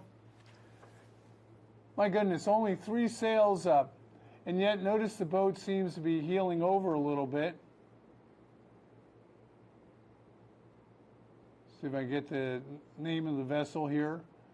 They have more flags flying than sails at the present time, but they've got the ship dressed with their burgees and flags from the bowsprit all the way forward. You know, you look at that bowsprit in the forward part of the vessel, and it looks high off the water, but when you're in a big storm out there, the waves will wash all the way over that bowsprit. You want to hook on to a safety harness, and it's a very dangerous place to be. You've got to be mighty careful. Get somebody to confirm which vessel we're looking at.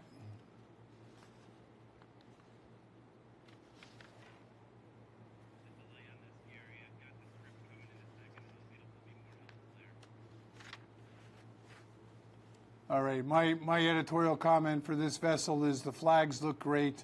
Put a few more sails up to make it a little bit more fun there. But she looks regal heading up the river, and you know they'll get up close to the GW Bridge, and then all these vessels do have to turn around and head back the other.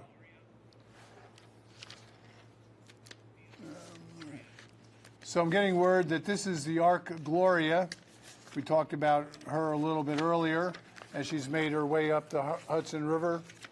Ark Gloria is from Colombia, Cartagena specifically, and she's a little bit smaller than some of the other vessels, 212 feet long, services 80 cadets, and she was built in 1968. And we've had a few songs, Gloria, Gloria, over the years. And she's got a couple of sister ships too that were built. One is a Mexican boat, and the another is Venezuela, and there's a third from Ecuador. So this was a popular design when these boats were built. And off in the distance there, more vessels continue up the harbor. I must say, I give the organizers here of Sail Forth a lot of credit organizing, spacing out the vessels so we get to see them one at a time. Back down at the statue off Battery Park in Governor's Island, here comes another vessel.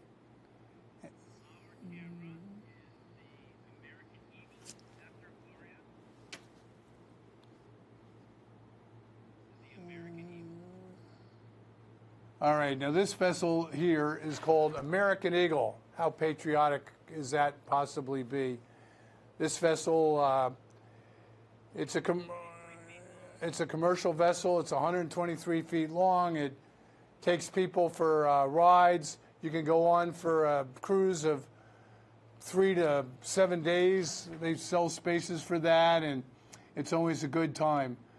You know, I've been on some of these vessels, and you get some musicians aboard, and people are playing guitars and singing at night, and it's a good time. Early to bed and definitely early to rise in the summertime when the sun comes up.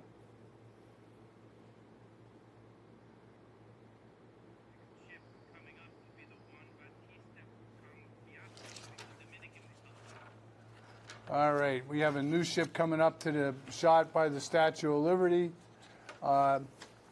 The name of the vessel we're about to see is the Juan Bautista Cambiaso from the Dominican Republic. There she is.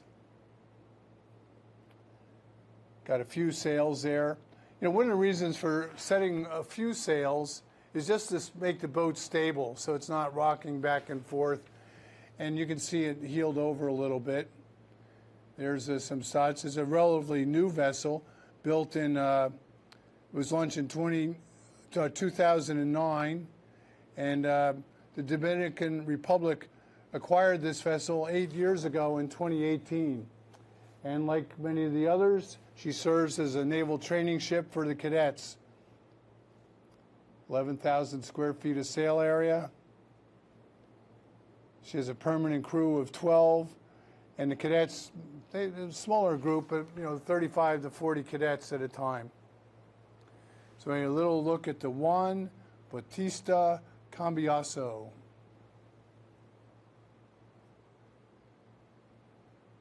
I must say, I'm impressed by the flag. And the fact that the flag is flying tells you the wind is filled in here in New York Harbor as we're getting close to the afternoon. And I mentioned that this vessel was built in 2009, and almost on this very spot where the vessel is right now, you might remember the Miracle on the Hudson when Captain Solly Sullenberger had his U.S. Air jet lose its engines north of the George Washington Bridge. The engines went out because they flew into a flock of birds, and he was a glider pilot as an amateur, and was able to glide his jet and landed smoothly on the Hudson River. The vessel didn't sink. It floated, and miraculously, everybody was saved. And in the process, Captain Sullenberger became a national hero, and a film was done about him, and Tom Hanks played Captain Sullenberger, and when they did this study, they found it was miraculous that he was able to save everybody on that plane. And astounding to me, some of the people that were on that plane took a taxi back to LaGuardia and got the next plane out to Charlotte, North Carolina, where they were originally flying. For me, I think I would have taken the night off and not been anxious to get back on a flight again. All right, back on the water here. A vessel steaming by. This is our shot from Weehawken, escorted by naval vessels. And off in the distance there, just to the left, I don't know if our camera can get back there, but there's a training ship, Empire State 7. The State University of New York Maritime College has a new vessel that was only launched about 3 years ago, and there's several more under construction. Maine Maritime will have one of them, California Maritime Academy, and Massachusetts Maritime Academy will have one of these vessels. And they take cadets out and do training for the Merchant Marine, and many of them end up in the Coast Guard or the Navy after going through that. So it's nice to see that anchored out there in the harbor today. And I might add, I was one of those cadets some years ago. We had a different vessel. It was a World War II troop transport vessel named, drumroll, the Empire State 4. And in the summer times, we would go out and the boat would motor / sail, technically, across the Atlantic Ocean. And here comes the Pioneer. This is a boat that is familiar here for people in New York and the Hudson River that takes people out for rides. It operates out of the South Street Seaport, which it proudly states there on its mainsail, and steaming up the river. This boat was built, well, you can see a long time ago, 1885, I think. 140 years old. That's a lot of maintenance. And if you watch the HBO series Boardwalk Empire, what a great series that was. You had to kind of grip the sofa every now and then. But this vessel appeared in that series, the Boardwalk Empire, several years ago. All right, back to the statue. And coming into view, another of our tall ships. Now, I'm fascinated that different vessels have different sail plans that they put up. And this one's got really cool graphics on every sail. And steaming along majestically past the Statue of Liberty.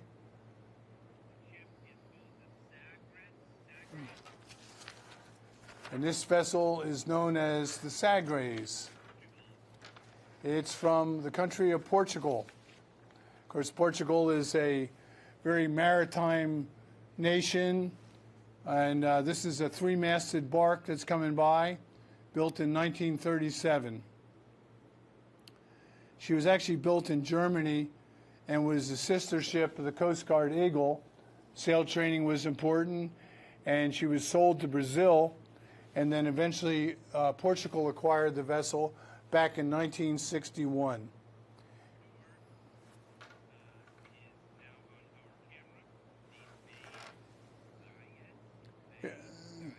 Here's the Megayas from Ecuador. You have to love the flags flying on these vessels. Just coming out of view. Yep, the breeze is coming up. Happy day. The sailor's delight, getting a little bit more breeze. The Gaius was built in 1978. It's relatively new for some of these ships.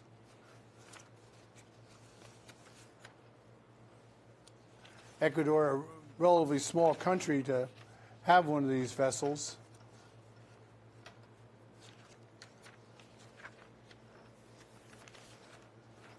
All right, let's go back out in the water. 120 people on board the vessel. There we are back in Weehawken.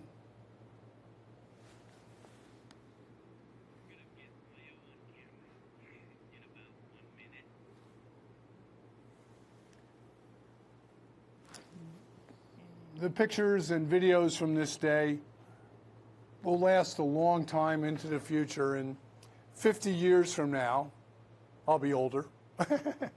Hope I'm still here, doubt it, but we'll have these pictures to remember this great day.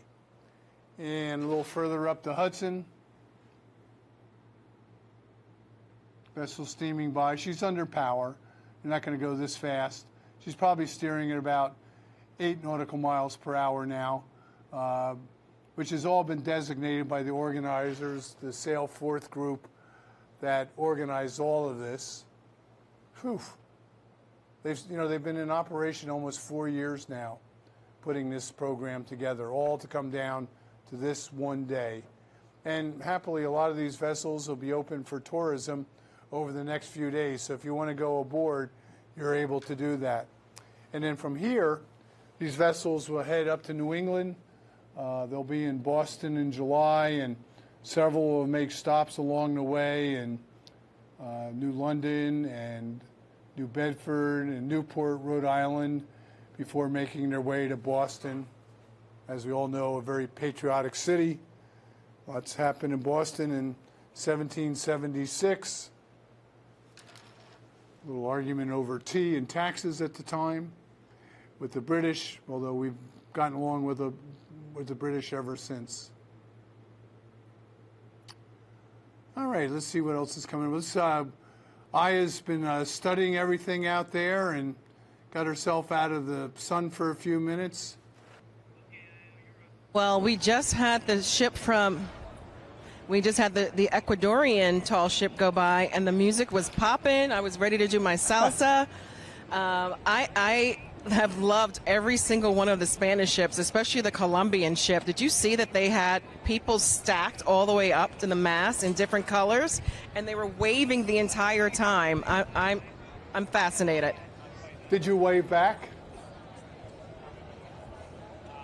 I did. I absolutely did. If they're going to put that much effort into it, I'm absolutely going to be there to encourage them. Of course, I can't hear it from my position here, but they're playing music on these vessels, huh? Yeah, for sure. Well, definitely the Spanish ones. The Ecuadorian one, they had music going.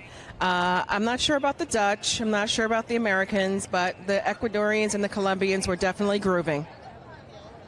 Maybe the Eagle was playing some Taylor Swift in honor of her big day yesterday? Taylor Swift's ship did not come through yet. Maybe later on with all of her hundreds of guests. We'll leave it at that. But yes, we wish her well. I'm not sure that Taylor Swift is going to become Taylor Swift Kelsey. I actually think they probably got married a long time ago, and this is just the official thing. Well, you could be right. We really didn't know.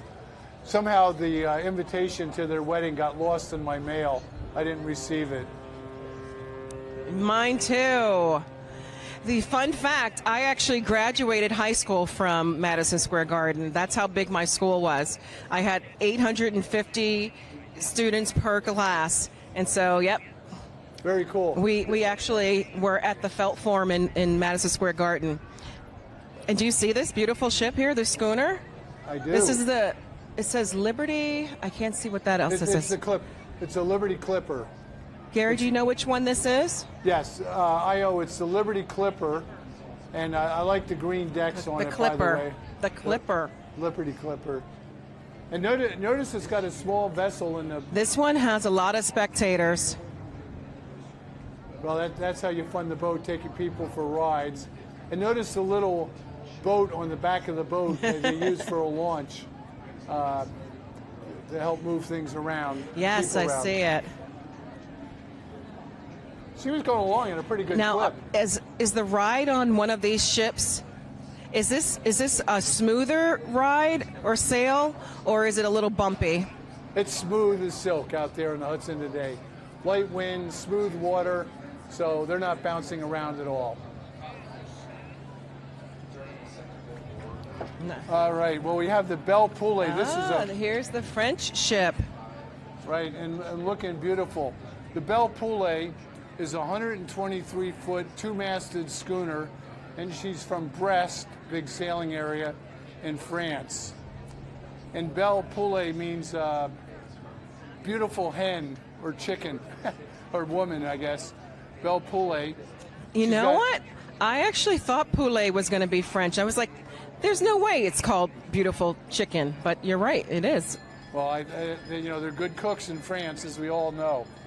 And she's got a relatively small crew, 3 officers, 5 petty officers, and 12 seamen. And it was built in 1932. This is Twiga.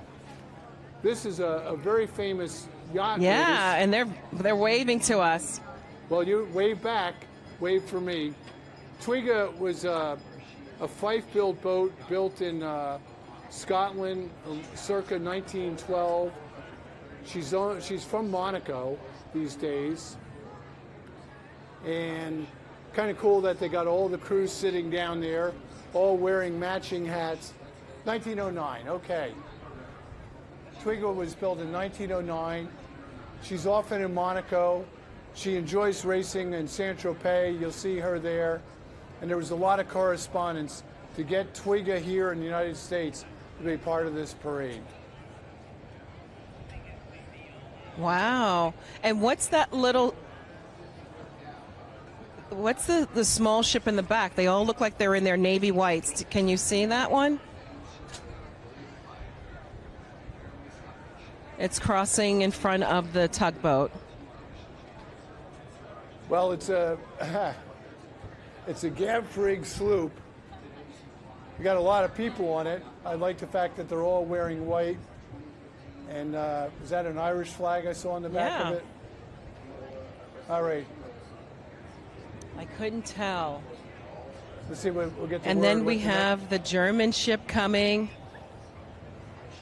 The schooner is upstaging the German ship, but I guess it's going to pass by a little faster, so we'll get more time to really look at how beautiful the tall ship from Germany is.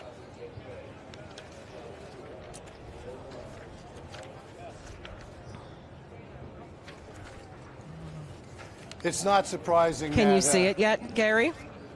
Not quite yet. Get the camera. There we go. So this one is the École Navale, so it's the French Navy school, the one in the forefront. So this is a racing yacht. It's technically called a maxi yacht, and that bowsprit out there helps get the spinnaker That's a sail that you use going downwind, away from the boat. And that boat that you see there sails mighty fast, and there we go. This is the German vessel. The Gork Fock is it called. And here's the Gorch Fock. 266 foot long, 3-masted bark. Notice the sails are kind of back there, meaning that the wind is lighter than the boat is going through the wind. She's got a permanent crew of between 80 and 100 people, and it fits a lot of cadets. Somewhere between 140 and 200 cadets can be on there. This vessel was built in 1958, and it replaced a vessel that was built in 1933. And I'm trying to see if there's any. Can you see anybody up the rig there, Ayo? Yeah, there are people at the front and the back of the boat, and it looks more like spectators, and I don't see many crew, but they may not be dressed formally. Oh, and Gary, once the parade is over and they've done their summer run, what's the storage of these ships like, or do they stay active all year round? They stay active most of the year, but they will go into dry dock and get maintenance done, and that will often take at least a month when they decommission them during the winter months. During the summer months is their most active, because during the year they're going to classes in school. This German vessel steaming by has got its sails back right now. Here's another smaller race boat going by, part of the parade. And let's see what we got coming next. Allianz is the sponsor. It's a German company, financial company. Right. Well, we've got we have a boat further down. It's probably going to be another 5 minutes before we get to see them. So you might have something better on your end that you're seeing from the Statue of Liberty vantage point. All right, very good. Well, we'll shift cameras back down to the Statue of Liberty and what's sailing by here. You must admit the spectators are getting a good view of a lot of different vessels steaming by, all with a little bit different personality, different amounts of sails up, different amount of wind, and all good fun. You got to think that for these countries that have sent boats here, I think there's 22 countries that have vessels that are joining us here today to celebrate the 4th in New York Harbor. What a thrill for them. You know, we talked to some Norwegian sailors earlier, and we met some of our people from the Coast Guard and from the Army. And, you know, most of this work is done out of the sight of the public, and people don't see what they do. And these vessels, you know, you're on the seas, and it's rare you see another boat when you're crossing an ocean. But now, to be here with so many other crews, and I'm sure that after the parade today, a lot of sailors will end up in the same spot and get to know each other. And it's a lot of camaraderie. People will make friendships, and they'll last forever. You know, they might meet 30 years from now. Oh, I was in the parade too. What vessel you were on? Well, I was on the Esmeralda. Oh, well, I was, you know, so there'll be some good memories here from today.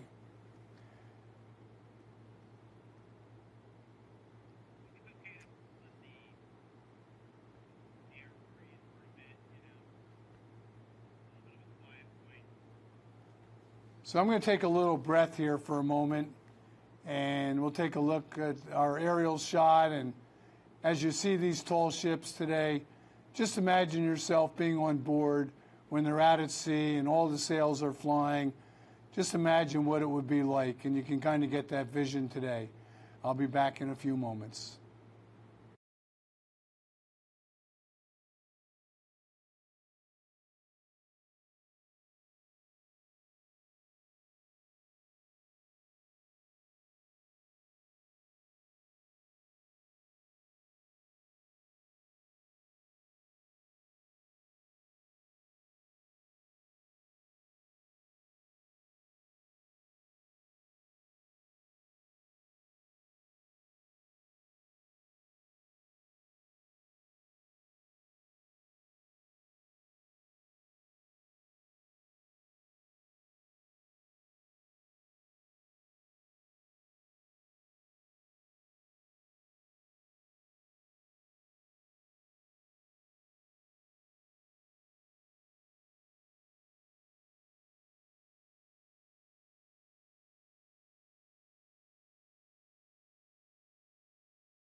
All right, so we have the beautiful Amerigo Vespucci in shot here.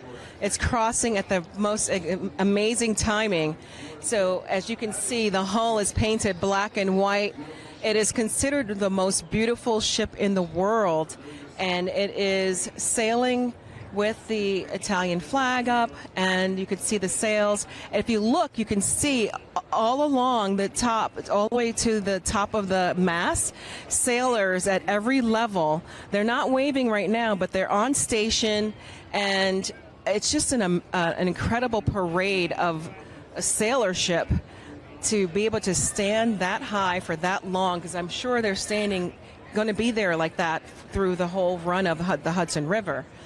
And then at the back, you can see it, Amerigo Vespucci. And there's talk, and there's a lot of people say that America was named after Amerigo Vespucci, and that actually can be challenged in certain circles, but we will go with that for today, that Amerigo Vespucci discovered America. And you can see the beautiful sails going by. It's just gorgeous. Well, Ayo, a little story here about the Amerigo Vespucci. Gary, are you there? I am. You hear me okay here, Ayo? Yes, I can. So I was going to tell a little story here. The Amerigo Vespucci was sailing in the Mediterranean some years ago. And the U.S. Independence, which is a huge aircraft carrier, was steering by. And the U.S. Navy on the Independence flashed a signal to the Vespucci, "What vessel are you?" And the Vespucci came back and said, "Well, we're the training ship Amerigo Vespucci from the Italian Navy." And the Independence replied, "Well, you are the most beautiful ship in the world." So anyway, I think the Italian Navy loved the response by the U.S. Navy about the Amerigo Vespucci as she sailed by. And that happened in 1962. And in 2022, the Amerigo Vespucci was sailed by the American aircraft carrier U.S. George H.W. Bush, which saluted the ship and commented, "You are still, after 60 years, the most beautiful ship in the world." So a nice story between the U.S. Navy and the Italian Navy.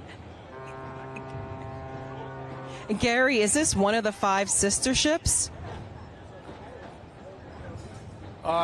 She's not. She's a little bit bigger than the others, and launched in 1931, and was in continuous service until during World War II she wasn't.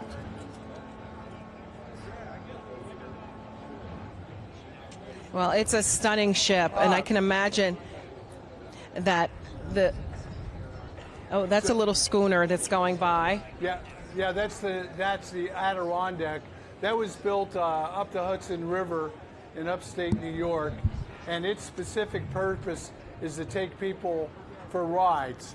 And the Adirondack has a sister ship up in Newport, Rhode Island, and a couple of them named the Woodwind 1 and the Woodwind 2 that are down in Annapolis, Maryland. She's 74 feet long, and under the Coast Guard, she's allowed to take 14 passengers along with the professional crew, which is usually 3 or 4 people. Very popular boats here in New York and Newport and Annapolis, Maryland. Gary, I read something about the 5 sister ships. Tell me about those ships and what the significance of that name means. Well, the 5 sister ships were built in Germany in the mid-1930s, and Adolf Hitler believed in sail training, and he did a couple things. He had 5 tall ships built.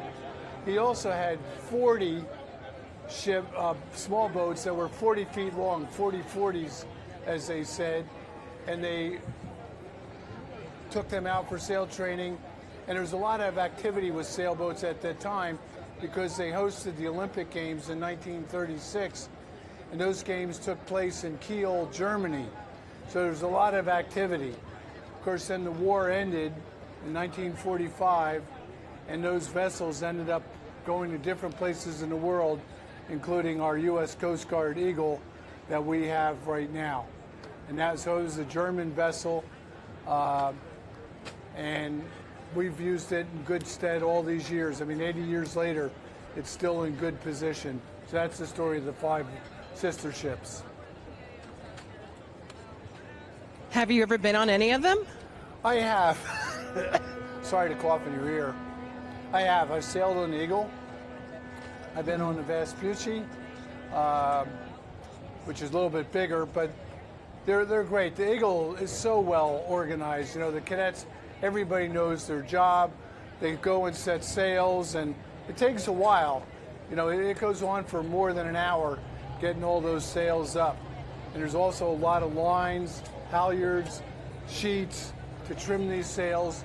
But everybody has specific jobs. They all know their jobs, and it's choreographed beautifully when they do that. And I think that's true of all the vessels out there. Yeah, well, the wind is definitely picking up now. You can see some of the trees moving a little stronger. So I'm wondering if that affects at all how the captains decide to raise or lower their sails now that the knots have definitely picked up. Well, with the wind picking up, I can assure you that the captains of these vessels are happy about that, because with the sails up, they can start moving and throttle back the engine. And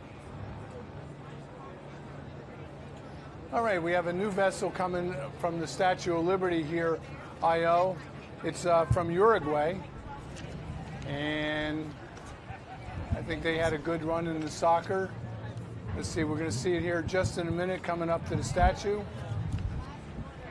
Literally, which actually is our actual literally what we're here for, yeah.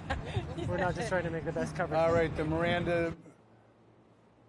Anyway, we just missed it. You could just see the tail of it going by, the Uruguayan vessel. Uruguay, by the way, is quite a maritime nation. They've had some good Olympic sailing teams in recent years, and they too believe in sail training. All right, a nice aerial view of our famous New York Harbor, New Jersey in the background.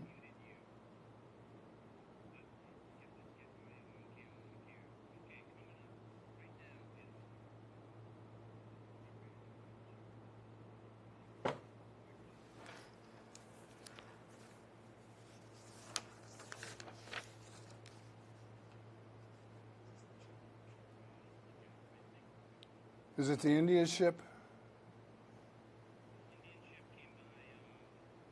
Or is it Poland? Is it the Poland?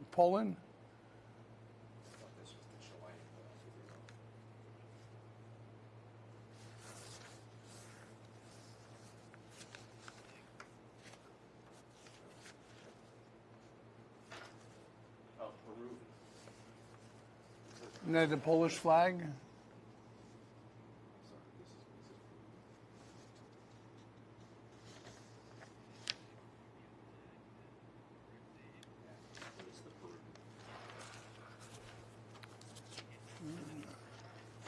The BAP Union.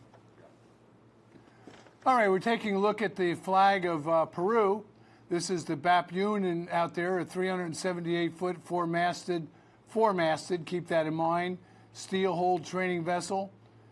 She's from Callao, Peru.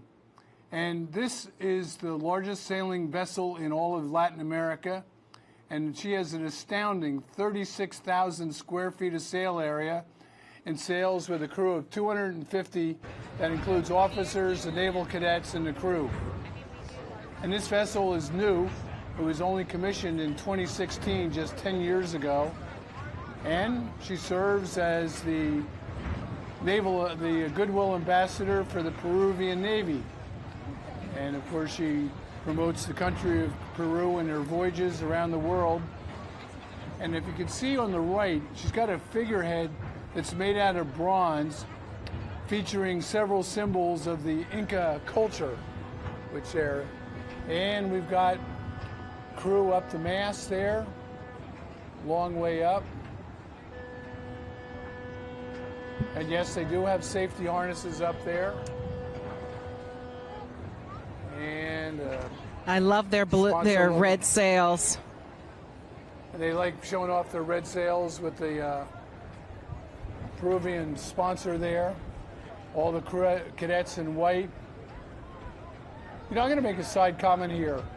The water line is perfect. You see the black that keeps barnacles from growing and keeps the steel hull from rotting, but it's just perfectly painted on, which speaks volumes that this boat is well maintained. But as I mentioned, it's only 10 years old, just barely getting itself rolling. And like the other vessels, it's got a gigantic flag, the Peruvian flag flying in the background. I think Peru's just had an election, by the way. A lot of activity down there, down in South America. And they Gary, have more yard arms than some of the other by boats. how the Gary, can you hear me? Yes.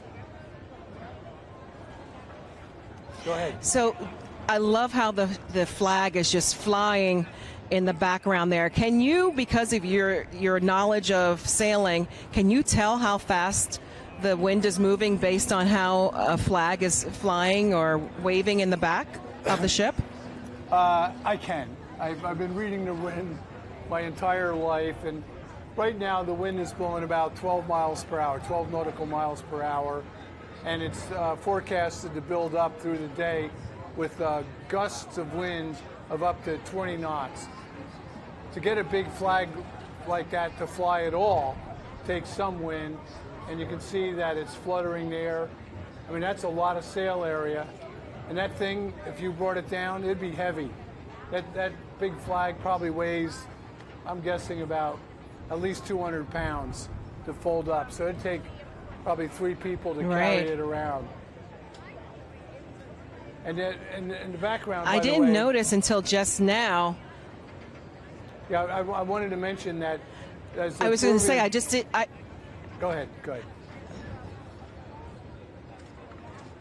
Oh, no, I realized that there are people standing at each level of the mast. I didn't see them before until they are now at this distance. Right, and I wanted to point out, Ayo, that in the background there, behind the Peruvian ship on the left, is the Empire State 7. And that's the training vessel of the State University of New York that we just passed by. I don't know if we can get the camera to pan back a little. There we go. Whoa, not too far. Oh. Yes, I see it. The one with the black hull and the black and white hull. Yeah, well, it was a little. It's a big motor Is that the one vessel. you're talking about? Yeah. No, this with is the French boat. flag. You got to like the white. Because there's one going against traffic right now. Yeah, well, you got to like that white bow line. It's a little bit unique. And they've got the topsails up forward set. This is the Dutch vessel, right?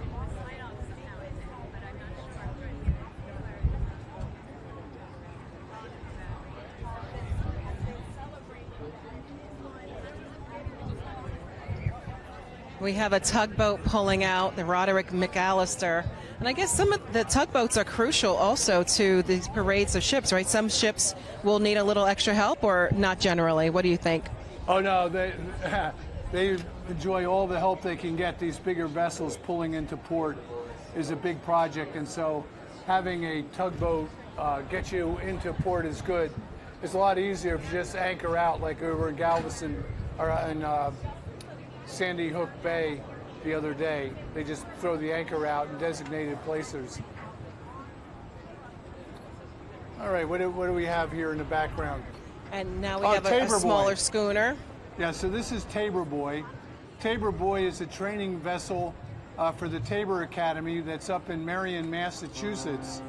It's a co-ed prep school for high school kids, and they send their students out in the summer on the Tabor Boy.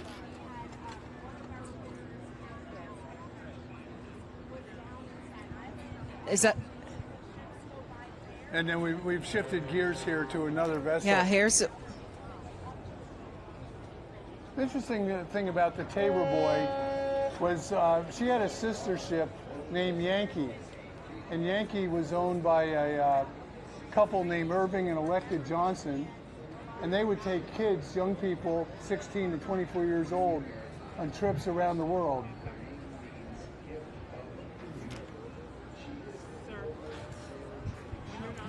All right, we're switching around fast here.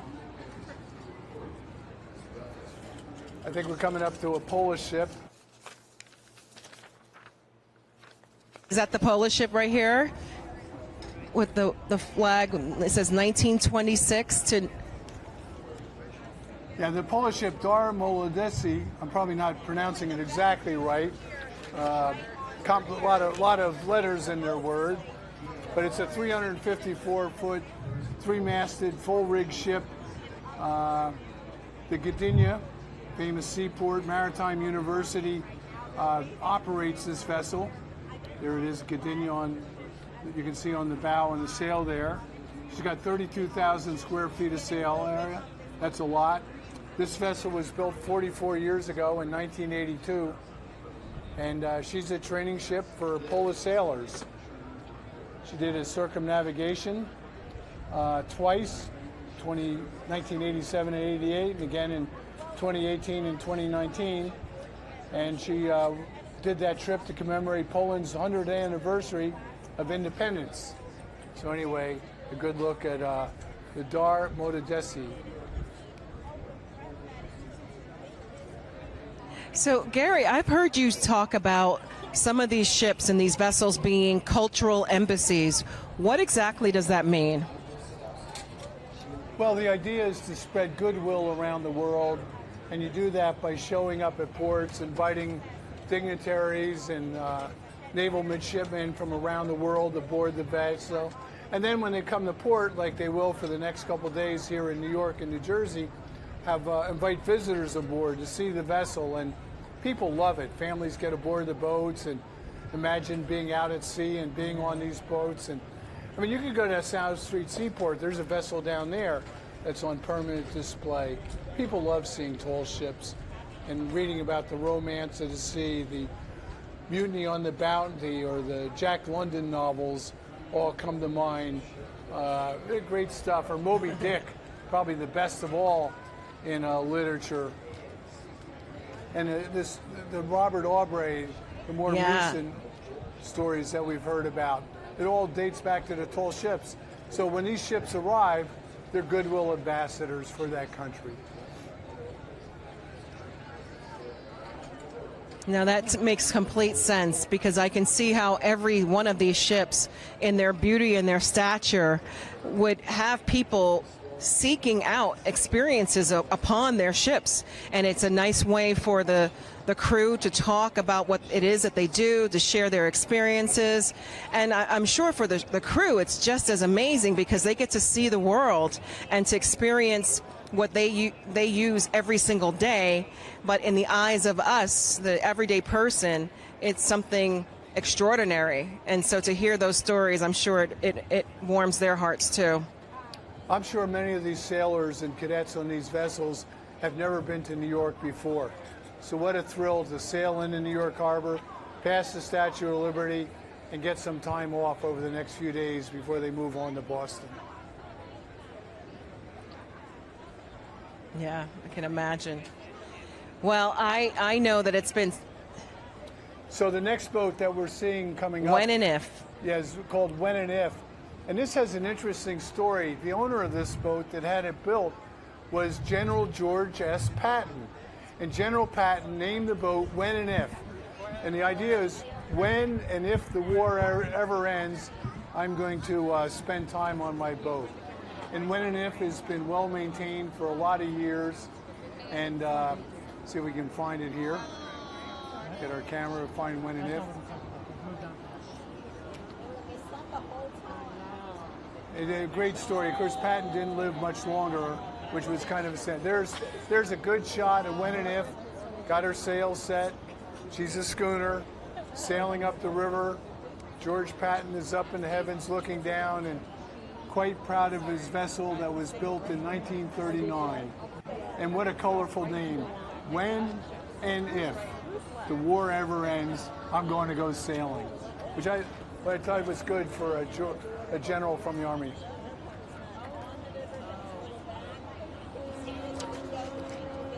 All right, making its way up the river. We saw a little bit earlier by the Statue of Liberty. The vessel from Portugal is going to come into view. The Sagres is its name. There she, get her camera. There she is. The NRP Sagres from Portugal, built in 1937. She is one of the 5 sister ships that Ayo was talking about earlier.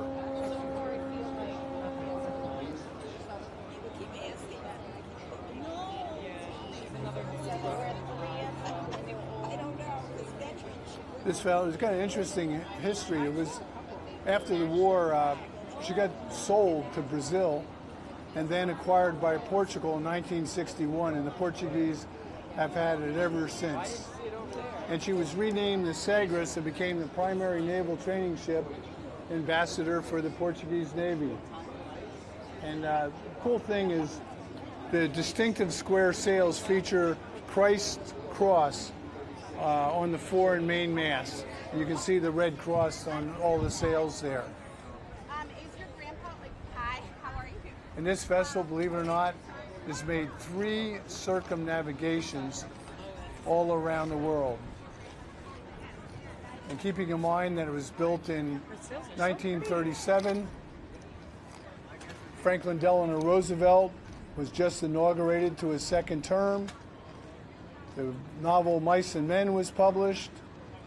The Nazis were in charge over in Germany, and the Hindenburg, in a town near where I grew up in New Jersey, exploded in Lakehurst. And at the same time, the Golden Gate Bridge was open in San Francisco. And a little controversial romance at the time, the Duke of Windsor decided to give up his title to the throne in Great Britain and married an American socialite, Wallace Simpson. Sadly, Amelia Earhart disappeared in 1937, and one of the people that helped her on her various flights was my grandfather, Columbus Drew Jobson, who was tight with Amelia Earhart, but she disappeared.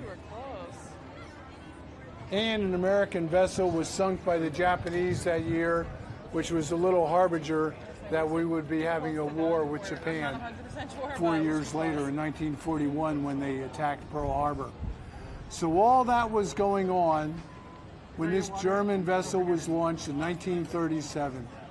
And here she is in 2026, a proud vessel sailed by Portuguese with the Christ cross proudly being displayed on all the sails in this vessel.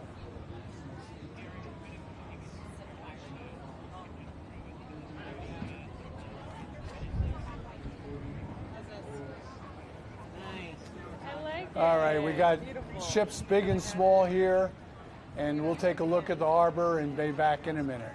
Oh, yeah. Hold on. Your lenses are pretty small.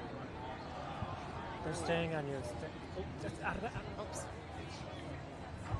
Thank you. They're just doing a shot of the boat right now, so.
Actually, I would really like that fire truck to come back. Okay. We done? I don't know. There's one more Give you there. No, I sign off? no because we didn't even do this one. The We soccer. talked about it in the station, inside. I think That was it. Okay. He told me we're done. Oh, okay. Cool. Well, what about that boat? We're not ready. Our boats have changed. One's on the very tippy top and one's on the middle. The question is... They're both fully shaded? They're both fully... Well... you know what? I just mean, should we bring umbrellas or not? I don't think you need... No? The top one, where there was a lot of shorts, was the one I asked for. I asked the guys, how's it been today? Is it shady all day or just in the afternoon? He said it's been shady for us all day. It's just like a smaller space in this. The only problem is you have to walk up like 5-6 flights. No elevator. So the question is, do you want the other area, which is a little, like it's on the 3rd floor? Yeah, but we just do it once, right? Climb it once. Folks, there should be 2 more ships, I think. Do you guys have preferences? Like how bad is the stairs going to get you? Like, if I'm you not have carrying all of this on myself. I can't. I have shots of it, so I can show you what they look like. Sorry, there's 2 ships left. I think this is Romania, and then Spain will be the last one. That makes sense. Thank you. Am I saying? Lauren. Lauren. They must. Lauren. I'm sure they will have you do some form of a wrap, but it'll be after the last shift, so we have some time.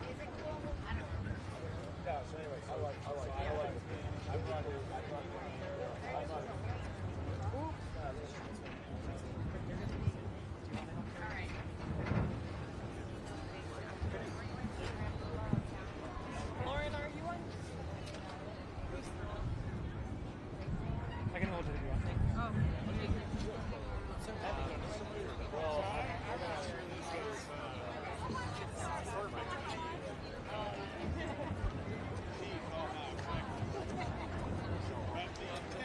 And we're live on Facebook.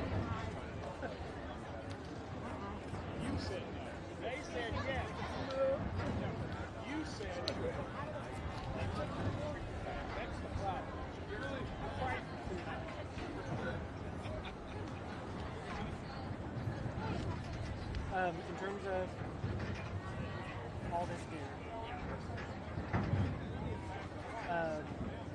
how do you want to work getting it from me to you, because I'm not coming back down there. So at some point it has to be you have to take the live view and all the batteries.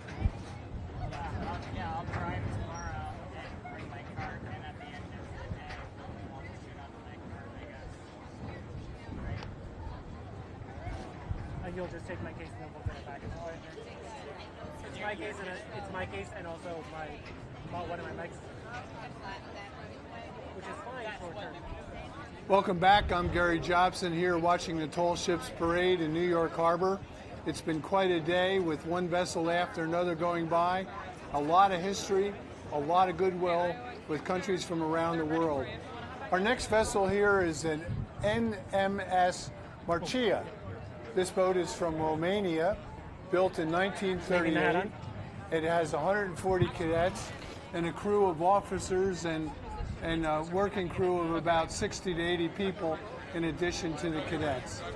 And as she steams up the Hudson River here, with somebody's hat getting in front of our camera,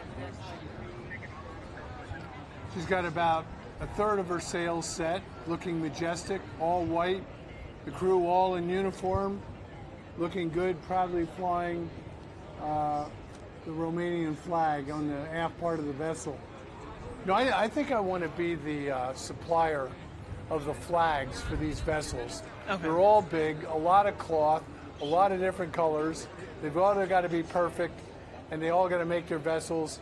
Somebody had a good business putting those flags together. So as we take a look at Marcia, I'm here, and it's so beautiful. Ayo, from your vantage point, are you able to see this vessel, and how you doing out there in the sweltering heat? Ayo? Well, I had to add the hat to the mix because it is definitely getting hotter, almost like yesterday.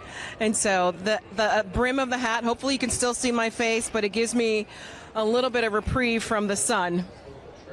Well, I think the hat looks good, and it gives your face a reprieve from the sun.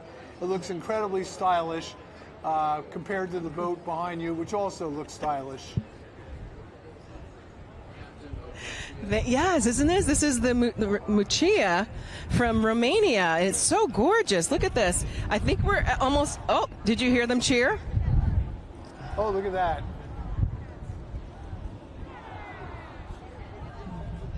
They are saluting us. Well, make sure you wave back.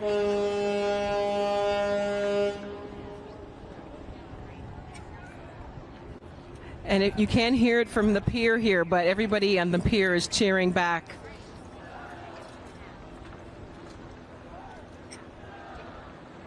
Well, by my count, they have probably about 240 cadets, officers, and probably a few passengers on top of that, and a few people up the rig. And it sure looks majestic as it's sailing by. Good on the Romanian vessel, and I love the yellow. Incredible. Half part of the boat. Gary, are there enough places or rooms or beds for all the cadets, or they only come on a daily basis when the ship is in or sailing around? No, there's enough bunks and hammocks for everybody to sleep. But when you're out at sea, you're in a watch system. 4 hours on, 4 hours off. So you kind of share a bunk while you're up on deck doing your work. Somebody's in your bunk sleeping. But they'll have enough for everybody because when they're in port, everybody's got to have a place to sleep. So they have enough room there. And it looks like the breeze has come up a little bit for you. It just doesn't look like there's room for 200 people. They're squeezed in pretty good down below.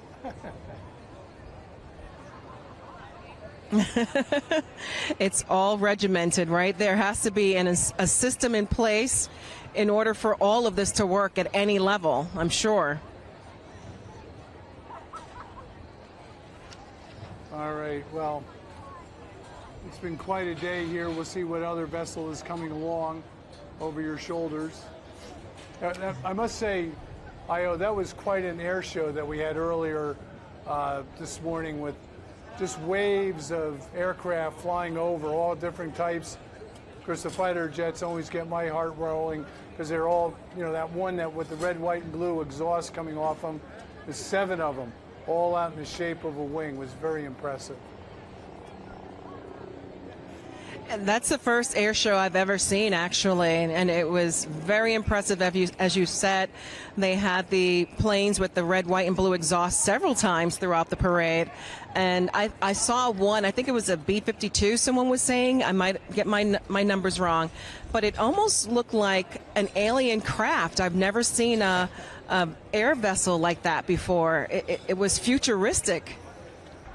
Well, the B-52, of course, dates back a long way, end of World War II, and worked in the Vietnam War, and they're still in service today.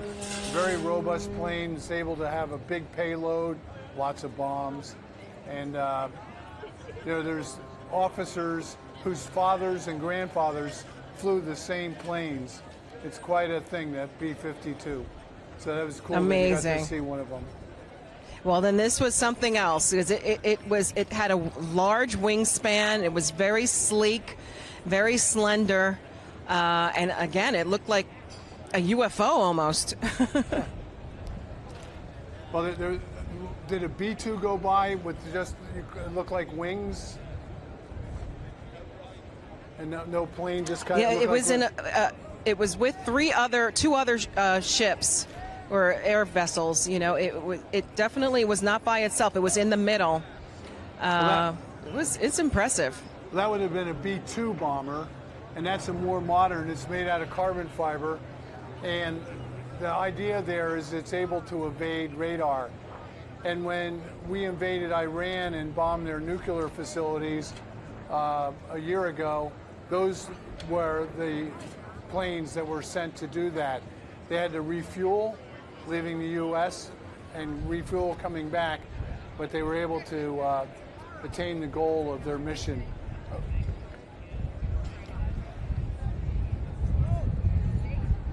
So, Ayo, we'd like to thank EarthCam here for all the cameras that they provided us and great views from Weehawken, from the Statue of Liberty, from Governor's Island, up where you are by the Intrepid. A lot of great shots, and we're going to continue our coverage tomorrow, and the day after that we'll have a deeper dive into some of these boats and vessels and talk to some of the people, and we have some interesting interviews to go along. So I want to thank you very much for being part of this today. And I think we'll look at one more ship. There's before we still say one goodbye. more ship, Gary. The Juan Sebastian Delicano is from Spain, and it's I would say about 5 minutes down the way. So I think we have to make sure we're here for that, because it's finishing up the parade of tall ships. We can't miss that. We don't want to miss that. By the way, have you seen the Goodyear blimp flying overhead? I'm told the Goodyear blimp. I haven't. No. Usually you see the Goodyear No, blimp we at haven't even football seen games. helicopters. I know you mentioned it before. Oh, the helicopters. I would didn't come up love there. to see that. And there's a helicopter. And so, Gary, from your perspective, how different is this Fleet Week or this Sail Forth different from the others? Are there more ships than ever before, in your opinion? Oh, I think there's more Class A's than we've seen before. And take a look at this ship coming up, the Juan Bautista Cambiaso. Look at that. This is a Spanish vessel. Spanish vessel coming up with 4 masts and all the sails. And notice it heeling over here. Wow, that's impressive. No engines on this vessel as she sails by.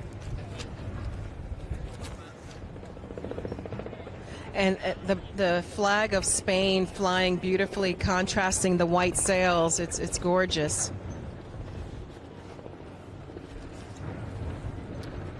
Gary, which boat are you most excited to visit if you haven't already visited all of them? Well, I haven't visited all of them, that's for sure. I'm intrigued by the Americo Vespucci. You know, the fact that 60 years apart, the U.S. Navy said you're the most beautiful ship in the water, and 60 years later, you're still the most beautiful ship in the water is pretty impressive. Anyway, some stats here. 1928 from Spain. And, I think this is the first ship that we've seen with every single sail up flying. And those sails have different names. The top ones are called the skysails. That's the mast all the way on the right side of the screen. And below that are the royals, and then the gallants, and then you have the mainsails. Anyway, all the cadets on these boats have to memorize the names of the sails, and more importantly, how to operate them, how to trim them in. And with the wind coming from the side, this boat is on a reach and sailing along beautifully right now. How many crew members would you say would be on this ship? Well, they'd have on the vessel almost 200 when you add the cadets. 200 as well. Yeah, or closer to 300 if you all the officers and people that work on the boat and the midshipmen. It's the 3rd largest tall ship in the world, built in Cadiz, Spain in 1928. And this vessel has traveled 2.3 million miles in her lifetime. And she has a sister ship, the Esmeralda. And is it always Chile. And Gary, I was going to ask, is this always the last ship in the parade of ships, just like the U.S. Coast Guard Eagle is the first? That I don't know, but it sure seems special to have a four-masted vessel. And Ayo, standing there with your hat and that vessel perfectly bracketed behind you, you and the ship make a beautiful sight, that's for sure. You know, and you think about it, this vessel built in I was going to tell you, in 1928, and that was the first year that a non-stop airplane flew from Europe to North America. Pretty cool. And Sir Alexander Fleming, amazing, invented penicillin, and it was the first company to mass produce radios for cars. Little did they know what they started there, huh? And Stalin got rid of Trotsky as leader of the Soviet Union. All that happened in 1928. Well, we're looking at, right, 1928, long before I was born, and I'm sure you weren't born yet either. No, I was a long way off from that point. And also, a novel came out, a famous novel about World War I that you probably heard of, All Quiet on the Western Front, was published for the first time. Western Front, yes. Yep. I was born, let's see. Well, we are looking at the end of an incredible, oh, sorry. I'm good. 19. Yep. Yeah. 1950 was my birthday. Okay. You're young. All right, well, I'm going to wrap Gary, it up. Gary, I just want to thank you for being the host of this and giving such knowledge and experience to what we're seeing on camera here and in live on the Intrepid Pier. This is the first time I've ever been a part of being able to watch the stellar, tall ships just sail by up the Hudson River. I feel incredibly blessed and very fortunate that you were here to help educate all of us about the significance of today and the tall ships that are in the parade. Well, Ayo, thank you very much. You did a great job on the pier. I'm sorry I stepped on you a few times with my commentary because there's a little delay between the two of us. And the good news is we'll be back here tomorrow and the day after that with a little deeper dive of some of these tall ships around the harbor. We've got some interesting interviews to share with you and some features. We've got a lot more to go over the next couple days. But happy July 4th, everybody, for Sail Forth. I'm Gary Jobson. Thank you very much for being with us, and we'll see you tomorrow.